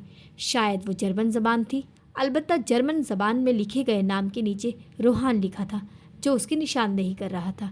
क्या दुनिया में कोई ऐसी ज़रूह भी है जिसको कोई तकलीफ़ ना पहुंची हो? مجھے اتنی تکلیف دی گئی ہے کہ اب میں اس کا خیال ہی نہیں کرتا۔ جب لوگ ہی اس قسم کے ہیں تو پھر کوئی کر ہی کیا سکتا ہے؟ اگر اس کا خیال کرو تو کام میں خلل پڑتا ہے، اور پھر تکلیف پر دل کڑھانے سے وقت ضائع کرنے کے علاوہ کچھ نہیں ہوتا۔ یہی ہے زندگی کا عالم۔ زندگی ایسی ہی گزرتی ہے میری ماں۔ خانم کی پسندیدہ کتاب ماں سے اقتباس لیا گیا جو اس کے اباؤٹ میں لکھا تھا۔ وہ سحر زدہ سی پڑھ رہی تھی۔ خانم کو یاد تھا اس کی وہ کتاب آج بھی ادھوری تھی، وہ مکمل نہیں ہوئی تھی، لیکن وہ شخص شاید مکمل کر چکا تھا۔ وہ اب اس کی فوٹوز دیکھ رہی تھی، لیکن حیرت کی بات یہ تھی کہ اس کی کسی تصویر میں روحان کا چہرہ واضح نہیں تھا۔ کچھ بہت دور سے لی گئی تھی، کچھ پیچھے سے اور کچھ سائیڈ، کہیں بھی چہرہ نظر نہیں آ رہا تھا۔ اب وہ فوٹوز کو چھوڑ کر ویڈیوز دیکھ رہی تھی۔ اس کے لاکھوں فالوورز تھے، جن میں زیادہ تعداد یہودیوں، عیسائیوں اور مولدوں کی تھی۔ وہ حیران تھی، جس انسان کے اتنے چاہنے والے ہوں اسے میں کہاں یاد رہ سکتی ہوں؟ خانم نے دل میں سوچا تھا۔ اسے اپنا آپ غیر ضروری محسوس ہوا تھا۔ وہ اس کی شروع سے لے کر اب تک کافی ویڈیوز دیکھ چکی تھی جو سائنس اور جینیٹکس کے متعلق تھیں۔ جتنے اسے کمنٹس میں سوال پوچھے گئے تھے وہ سب کے جواب پڑھ چکی تھی، اور اس کا دل صدمے کا شکار تھا۔ وہ شخص علم اور معلومات کا چلتا پھرتا انسائکلوپیڈیا تھا۔ بہت خوب، یقین نہیں آتا کہ کسی شخص کے پاس اتنا علم کیسے ہو سکتا ہے، کوئی اللہ سے اتنی محبت کیسے کر سکتا ہے؟ خانم نے کمنٹ کیا تھا۔ کیسی ہو خانم؟ اس کا میسج آیا تھا۔ خانم تو تھک سے رہ گئی تھی۔ اس نے کبھی خواب میں بھی نہیں سوچا تھا کہ وہ اسے پہچان لے گا۔ آپ نے مجھے پہچانا کیسے؟ خانم نے کانپتے ہاتھوں سے میسج ٹائپ کیا تھا۔ کمال ہے بھائی، اپنی وائف کو نہیں پہچانوں گا تو کسے پہچانوں گا؟ اس کے الٹے سوال پر خانم کی سٹی گم ہو گئی تھی، اور پھر لفظ اپنی وائف پر غور کرنے پر خانم کے چہرے کا رنگ سرخ ہوا تھا۔ وہ زندگی میں پہلی بار خود کو کسی کے سامنے بے چینی محسوس کر رہی تھی۔ آپ کی تصویروں میں چہرہ واضح نہیں ہے، اس کی کیا وجہ ہے؟ وہ ہڑبڑاہٹ میں غلط سوال پوچھ گئی تھی۔ شاید وہ ہنسا ہوگا۔ دیکھنا چاہتی ہو مجھے؟ نہیں، ویسے پوچھا۔ خانم نے سر پیٹ لیا تھا۔ اچھا، مجھے نیند آئی ہے، میں سونے لگی ہوں۔ روحان کے کچھ کہنے سے پہلے خانم نے میسج کیا تھا۔ رات کے 2 بج رہے تھے۔ وہ 3 گھنٹے لگاتار اس کی ویڈیوز دیکھتی رہی تھی۔ وقت کا پتہ ہی نہیں چلا تھا۔ ٹھیک ہے، سو جاؤ، اپنا خیال رکھنا، نرم سے لہجے میں کہا گیا تھا۔ خانم اس کی نرمی پر دنگ سے رہ گئی تھی۔ یہ ان دونوں کی نکاح کے بعد پہلی بات تھی۔ اس نے ایک اسلام کے متعلق ویڈیو کو ڈاؤن لوڈ کیا تھا، اب وہ اسے دیکھنے والی تھی۔ جانے کیوں اس سے جڑے رہنے کو دل کر رہا تھا۔ ویڈیو میں اس کا چہرہ پھر واضح نہیں تھا۔ یہ ویڈیو اس ہال کی نہیں تھی جو ماہی نے اسے سینڈ کی تھی، یہ کہیں اور تھی۔ میں ایک ہندو ہوں اور میں خدا کو نہیں مانتا۔ ہمارے مذہب میں تقریباً 33 کروڑ خداؤں پر یقین رکھا جاتا ہے۔ کیا آپ مجھے یہ ثابت کر سکتے ہیں کہ اللہ ایک ہی ہے؟ آپ کے پاس کوئی ثبوت ہے کہ خدا ایک ہے؟ ایک ہندو لڑکے کا سوال تھا۔ آپ نے ایک اچھا سوال کیا ہے، میں اس کا جواب دوں گا۔ پہلی بات تو یہ کہ ہندو کسے کہتے ہیں؟ ہندو کوئی مذہب نہیں ہے، بلکہ اینٹس کی زمین پر رہنے والوں کو ہندو کہا جاتا ہے۔ جب عربی لوگ اس خطے میں آئے تو انہوں نے جغرافیائی لحاظ سے یہاں کے رہنے والوں کو ہندو پکارا۔ روحان نے بولنا شروع کیا تھا۔ پنڈت جواہر لال نہرو نے اپنی کتاب ڈسکوری آف انڈیا میں لکھا ہے کہ ہندو لفظ کسی مذہبی کتاب میں استعمال نہیں ہوا۔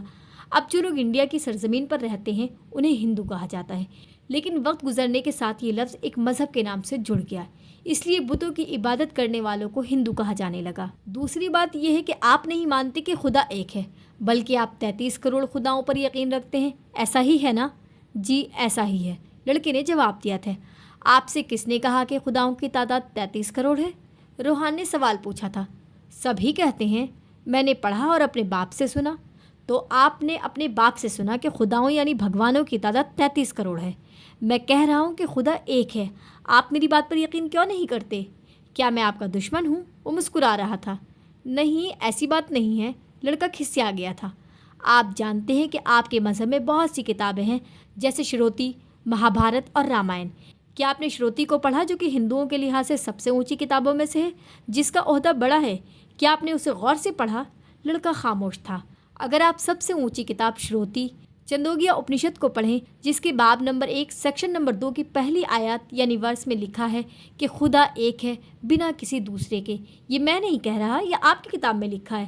اسی طرح شیوتشواترا اپنشد کے باب نمبر 6 کی 9ویں ورس میں لکھا ہے کہ اس خدا سے بڑا کوئی نہیں، اس کے کوئی والدین نہیں۔ اسی طرح اسی کتاب کے باب نمبر 4 کی 19ویں ورس میں لکھا ہے کہ اس خدا کی کوئی تصویر، کوئی پرتما نہیں۔ اسی طرح یجرویدا کے باب 32 اور ورس نمبر 3 میں بھی یہی لکھا ہے کہ اس خدا کی کوئی تصویر نہیں، کوئی پینٹنگ نہیں۔ لڑکی کو گویا سانپ سونگ گیا تھا۔ وہ حیرت سے اس شخص کو دیکھ رہا تھا جو اس کی مذہب کی کتابوں سے حوالے دے رہا تھا۔ اسی طرح یجرویدا کے باب 40 میں لکھا ہے کہ وہ لوگ اندھیر کال میں جا رہے ہیں جو لوگ ثبوتی کی عبادت کرتے ہیں۔ یہاں ثبوتی سے مراد غیر فطری چیزیں جیسے آگ، پانی اور ہوا وغیرہ، اور اسی طرح دوسری جگہ پر لکھا ہے کہ وہ لوگ اندھیرے کال میں جا رہے ہیں جو لوگ سموتی کی عبادت کرتے ہیں۔ یہاں سموتی سے مراد ہاتھ سے بنائی ہوئی چیزیں ہیں جیسا کہ بت وغیرہ۔ تو میرے بھائی، آپ کی ان کتابوں سے ثابت ہوتا ہے کہ خدا ایک ہی ہے۔ آپ نے کہا کہ آپ نے اپنے باپ سے اور باقی لوگوں سے سنا کہ خدا 33 کروڑ ہے۔ اگر آپ سے کوئی کہے کہ 2 + 2 5 ہوتے ہیں تو آپ مان لیں گے؟ نہیں، لڑکے نے جواب دیا۔ کیوں نہیں مانیں گے؟ کیونکہ آپ جانتے ہیں کہ 2 + 2 5 نہیں بلکہ 4 ہوتے ہیں۔ اسی طرح آپ کو خدا کا علم نہیں۔ لوگوں نے جیسا کہا آپ نے مان لیا، جبکہ آپ کے باپ نے کہا کہ خدا 33 کروڑ ہیں، تو کیا آپ نے حوالہ مانگا؟ کیسا کہا لکھا ہے؟ خاموشی، گہری خاموشی۔ یقیناً نہیں۔ تو میں نے جتنے بھی حوالے اوپر بیان کیے ہیں آپ انہیں لکھ لیں اور جا کر پڑھیں۔ یقیناً ایسا ہی لکھا ہوا ہے، خدا ایک ہی ہے اور وہ اللہ ہے۔ روحان کا لہجہ آخری بات کہتے وقت محبت سے چور ہو چکا تھا۔ ویڈیو ختم ہو چکی تھی۔ خانم کا سکتہ ٹوٹا تھا۔ اس نے کانپتے ہاتھوں سے موبائل کو بیڈ پر پھینک دیا تھا۔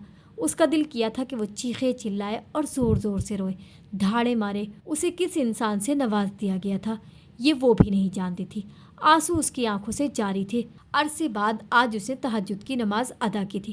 اس نے شکرانے کے نوافل ادا کیے تھے۔ وہ کبھی سوچ بھی نہیں سکتی تھی کہ اس کی بن مانگی دعا کو یوں قبول کر لیا جائے گا۔ بے شک اس نے ایک اسکالر کی خواہش کی تھی اور وہ پوری ہو چکی تھی۔ اتنی سالوں میں اس کا خدا سے جو فاصلہ بڑھ گیا تھا وہ یکلخت سمٹا تھا۔ خانم کی ہچکیاں بند گئی تھیں۔ کیسے وہ اپنے اللہ کو بھول گئی تھی، کیسے وہ اس سے دور ہو گئی تھی۔ یہ شخص کسی مسیحا کی طرح آیا تھا جس نے خانم کا ہاتھ پکڑ کر اللہ سے ملا دیا تھا جس سے وہ ناراض تھی، اور کہہ دیجئے کہ اللہ ایک ہے۔ وہ بار بار ایک ہی آیت پڑھ رہی تھی۔ اس کا دل رو رہا تھا۔ اور نیک لوگ تو قسمت والوں کو ملتے ہیں۔ اسے آج محسوس ہوا تھا وہ کتنی قسمت والی تھی۔ کبھی کبھی زندگی ایسی موڑ لے لیتی ہے کہ انسان سوچ بھی نہیں سکتا۔ ان 5 سالوں میں خانم کی زندگی بھی اتنے موڑ لے چکی تھی، اسے سمجھ نہیں آ رہا تھا اس کی زندگی میں کون سا موڑ ابدی ہے، کون سا نہیں۔ جب سے روحان حیدر اس کی زندگی میں آیا تھا اس نے ہر چیز کو خوبصورت پایا تھا۔ پیرس کی برف اور بارش دونوں میں اسے محبت کی جھلک نظر آئی تھی۔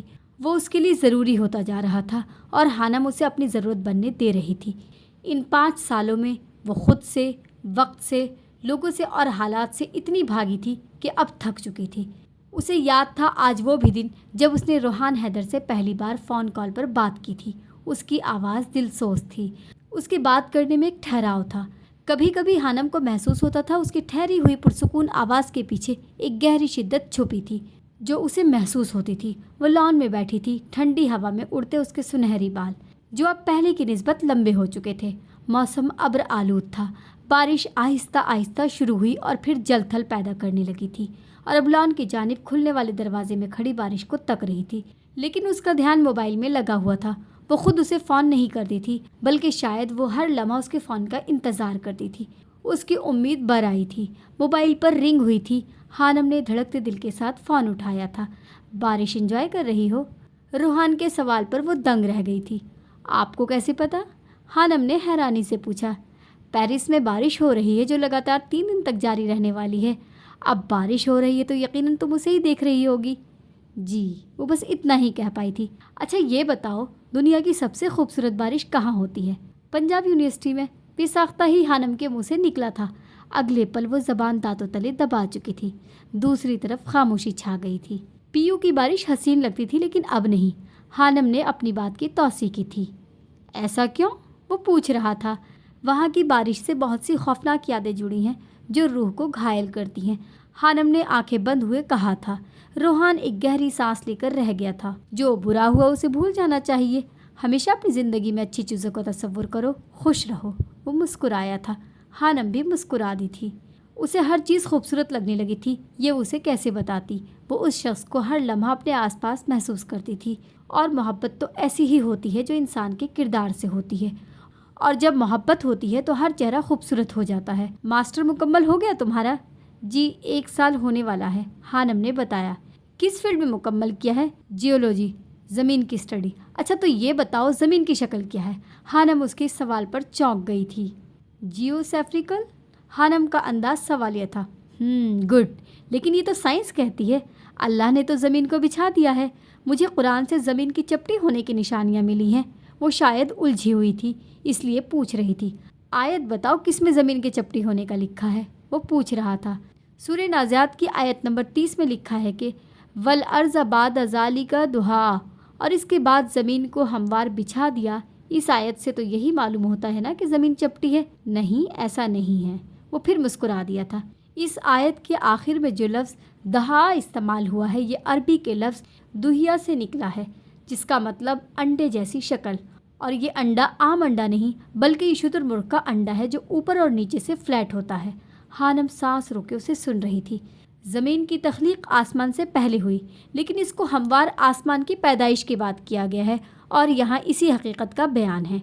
और हमवार करने या फैलाने का मतलब है कि ज़मीन को रिहाइश के काबिल बनाने के लिए जिन जिन चीज़ों की ज़रूरत है, अल्लाह ने उनका एहतमाम फरमाया। मसलन ज़मीन से पानी निकाला, इसमें चारा और खुराक पैदा की, पहाड़ों को मीखों की तरह मजबूत गाड़ दिया ताकि ज़मीन न हिले। लेकिन इसका हरगिज़ मतलब नहीं कि ज़मीन चपटी है। तकरीबन 1579 में डॉक्टर फ्रांसिक ने पहली ज़मीन की शक्ल के मुतालिक बताया था। उन्होंने उसे सिफेरिकल बताया था, जबकि कुरान पाक में 1400 साल पहले ज़मीन की शक्ल के मुतालिक बता दिया गया था। अब समझ आई? वो नरम लहजे में पूछ रहा था। हानम ने असबात में सर हिला दिया था, जैसे वो उसे देख रहा हो। उसने सर उठाकर आसमान को देखा था। उसका दिल अल्लाह की मोहब्बत से लबरेज जा रहा था। अरसा हुआ था उसने कुरान की आयत पर तदब्बुर करना छोड़ दिया था। अब वो शख्स उसे वापस इसी हानम के पास ले जा रहा था जो हर चीज़ में लॉजिक ढूंढने वाली थी। वो तेज़ तेज़ कदमों से पत्थर से बनी सड़क पर आगे की तरफ बढ़ रही थी। ठंडी हवाएं उसकी हड्डियों से होती हुई गुजर रही थी। उसका भारी वजनी ऊनी कोट तेज़ हवा के चलने के बाइस पीछे की जानिब उड़ रहा था। भारी चनकी हील्स जूतों की आवाज़ वक्फे वक्फे से उभर रही थी। तेज़ तेज़ चलने के बाइस वो हाँप रही थी। हानम बाहर घूम रही हो क्या? वो शायद उसकी फूली आवाज़ से अंदाज़ा लगा चुका था। जी, काफ़ी अर्सा पहले लाइब्रेरी से कुछ किताबें ली थी, उन्हें वापस करने जा रही हूँ, हानम ने बायां हाथ कोट की जेब में उड़सते हुए बताया। इस सड़क पर चलता हर शख्स जो बोल रहा था और सांस ले रहा था, उनके मुंह से धुआं भाप की सूरत निकल रहा था। आज किताबें वापस करनी लाजमी थी क्या? और माही से कह देती वो लाइब्रेरी छोड़ देती तुम्हें। वो फिक्रमंद हो रहा था। हानम का उसे अपनी फ़िक्र अच्छा लगा था। माही को कुछ काम था, वो सुबह ही चली गई थी। मैं वैसे तो ट्रेन में आई हूँ, बस ये थोड़ा सा फासला था जो अब पैदल तय कर रही हूँ, वो हाँपते हुए बता रही थी। ठंडी हवा उसके नथनों से टकराकर नाक के ज़रिए अंदर चली गई थी। हानम को लगातार 2 छींकें आई थीं। अल्हम्दुलिल्लाह, वो ज़ेरे लब बड़बड़ाई थी। यरहमकुल्लाह। उसे रोहान की आवाज़ साफ सुनाई दी थी। वो इटालियन रेस्टोरेंट के सामने से गुजर रही थी, जो कि बाहर से बहुत ही शानदार था। हानम ने चलते चलते भी पीछे मुड़कर उस रेस्टोरेंट को देखा था। वो उसे हमेशा की तरह बहुत भाया था। तुम्हें पता है हानम, जब हमें छींक आती है तो हम अल्हम्दुलिल्लाह और उसके जवाब में यरहमकुल्लाह क्यों कहते हैं? वो पूछ रहा था। हानम एकदम चौंक कर सीधी हुई थी। उसने रोहान के सवाल पर गौर किया था, लेकिन उसे ये कलमात कहने की वजह मालूम नहीं थी। जब इंसान छींकता है तो मिली सेकेंड्स यानी पल के 1000वें हिस्से के लिए इंसान का दिल बंद हो जाता है। इसलिए हम मुसलमान छींक आने के बाद अल्हम्दुलिल्लाह यानी अल्लाह तेरा शुक्र है कहते हैं, और दूसरा उसके जवाब में यरहमकुल्लाह कहता है, यानी अल्लाह तुम पर रहम करे। और यही बाकी non Muslim God bless you कहते हैं। अल्हम्दुलिल्लाह इसीलिए कहा जाता है छींक आने के बाद इंसान का दिल दोबारा धड़कना शुरू कर देता है, इसीलिए शुक्र अदा किया जाता है। और दूसरा, इंसान अल्लाह तुम पर रहम करे, इसीलिए कहता है। कभी कभी छींकने के बाद इंसान काफ़ी देर नॉर्मल नहीं हो पाता तो उसे ये दुआ दी जाती है। वो कहकर खामोश हो चुका था, जबकि हानम के तेज़ कदमों को ब्रेक लगी थी। हर चीज़ जैसे पसे मंज़र में चली गई थी। वहाँ से गुजरते लोग साकित हुए थे। वो सड़क के दरमियान खड़ी अपने दिल की धड़कने की आवाज़ साफ सुन रही थी।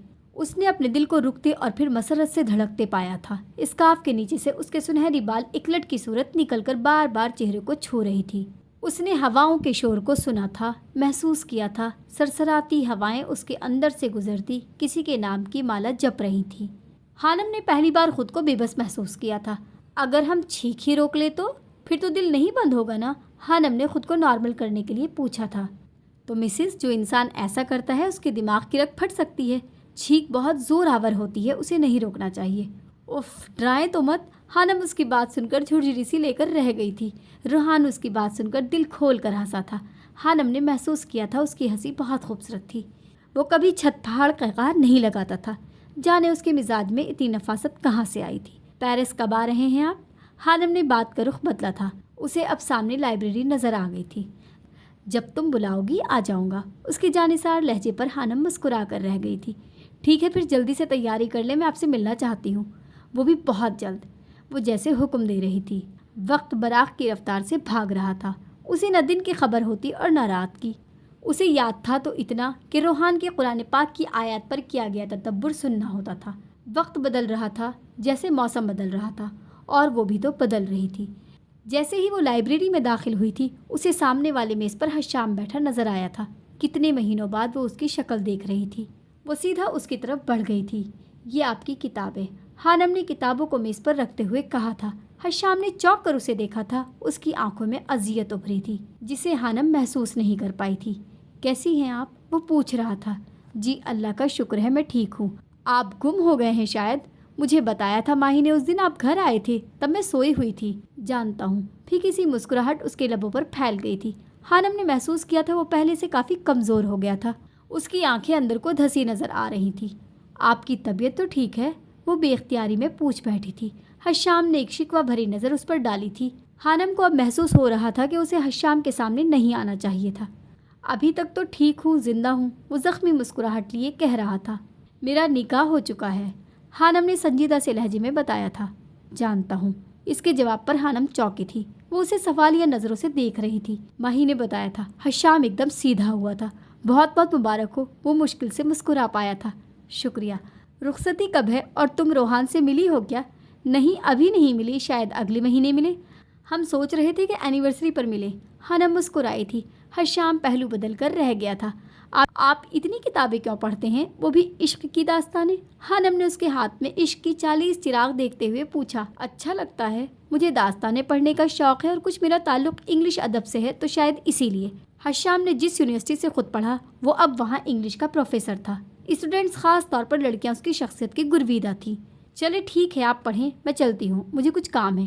وہ اٹھی تھی. اللہ حافظ. حشام کے الفاظ نے خانم نے چونک کر اسے دیکھا تھا. وہ اسے ٹھیک نہیں لگ رہا تھا. وہ اس بات میں سر ہلا کر آگے بڑھ گئی تھی. حشام اسے جاتے ہوئے دیکھ رہا تھا. تم میرے ذہن سے اتر جاؤ، میں تمہیں عمر بھر دعا دوں گا. وہ آئینے کے سامنے کھڑی اپنے سرابے کا جائزہ لے رہی تھی. سادی سی شلوار قمیص پہنے ہوئے تھی. سنہری بالوں کی آبشار ایک بار پھر سے کمر پر پھیل گئی تھی. اس نے اب بال کٹوانے بند کر دیے تھے. روحان کو لمبے بال پسند تھے. اس کی ذات میں بہت سی تبدیلیاں آئی تھیں. وہ پہلے والی خانم بنتی جا رہی تھی. وہ پھر سے نکھر گئی تھی. جو زردیاں اس کی رنگت میں گھل گئی تھیں وہ پھر سے ختم ہو گئی تھی. عورت کی خوبصورتی، دلکشی اور نزاکت مرد کے ہاتھ میں ہوتی ہے. وہ جتنا اسے خوبصورت کہتا ہے وہ ہوتی جاتی ہے. وہ جتنی اس پر توجہ دیتا ہے وہ اتنی ہی نکھرتی جاتی ہے، دلکش ہوتی جاتی ہے. اور جب مرد عورت کو نظر اندازی اور بیگانگی کی موت مارتا ہے، عورت کے حسن کو زنگ لگنا شروع ہو جاتا ہے. اس کی خوبصورتی جیسے بدصورتی میں بدل جاتی ہے. اس کا حسن مان پڑ جاتا ہے. جیسے دیمک لکڑی کو کھا جاتی ہے ویسے ہی مرد کی لا تعلقی، اس کی لاپرواہی عورت کو کھا جاتی ہے. وہ گلنے سڑنے لگتی ہے اور پھر ختم ہو جاتی ہے. خانم کے ساتھ ایسا ہی ہوا تھا. وہ نکھرتی جا رہی تھی. اسے محسوس ہوتا تھا کہ اسے محبت ہو گئی تھی. اب اسے اقرار کرنا تھا جو بہت ہی مشکل مرحلہ تھا. شام 5 بجے کے قریب ماہی آفس سے نکلی تھی. اس کا آفس 8ویں منزل پر تھا. وہ لفٹ میں داخل ہوئی تھی. اسے گھر جلدی پہنچنا تھا. لفٹ میں اس کے علاوہ ایک اور انسان بھی تھا جو دوسری جانب چہرہ کر کے کھڑا ہوا تھا. سردیوں میں دن چھوٹے ہونے کے باعث رات کا اندھیرا پھیل چکا تھا. کچھ سیکنڈز ہی گزرے تھے اسے لفٹ میں داخل ہوئے. اچانک وہ لڑکا جو دوسری جانب رخ کر کے کھڑا تھا وہ پلٹا اور ہاتھ میں پکڑی بوتل سے ماہی کے چہرے پر اسپرے کیا تھا. ماہی نہ تو اس شخص کو دیکھ پائی تھی اور نہ کچھ سمجھ پائی تھی. وہ کچھ ہی پلوں میں بے ہوشی کی دنیا میں جا چکی تھی. حشام کے سر میں شدید درد ہو رہا تھا. اس نے میز کی دراز سے میڈیسن نکال کر کھائی تھی. اس سے پہلے وہ سونے کے لیے لیٹتا اس کے موبائل پر بیل ہوئی تھی. کوئی انجانا نمبر تھا. حشام نے کچھ سوچتے ہوئے فون اٹھایا تھا. اگر اپنی محبوبہ کی زندگی چاہتے ہو تو بنا کوئی چالاکی کیے میرے بتائے ہوئے پتے پر پہنچ جاؤ. ایک ایک لفظ چبا چبا کر کہا گیا تھا. ہیلو کون؟ حشام حیرانی سے بولا تھا لیکن دوسری طرف سے فون بند ہو چکا تھا. حشام کے چہرے پر پریشانی کی لکیریں ابھری تھیں. اس کے ذہن میں پہلا خیال خانم کا آیا تھا. اس سے پہلے وہ کچھ اور سوچتا بپ کی آواز سے اس کے موبائل پر MMS آیا تھا. وہ ایک ویڈیو تھی. ماہی کی ویڈیو. اسے کرسی سے باندھا گیا تھا. مجھے چھوڑ دو، کون ہو تم؟ وہ چلا رہی تھی. حشام کا سانس جیسے اٹک سا گیا تھا. اس کا دماغ چکرا گیا تھا. ایڈریس نیچے لکھا ہوا تھا۔ ماہی کو اغوا کرنے والے نے پیسوں کا مطالبہ نہیں کیا تھا، بلکہ اسے اکیلے کو اس جگہ پر بلایا تھا۔ اور یہاں کرتے ہیں ہم اپنے 5ویں ناول کا اختتام۔ اللہ حافظ۔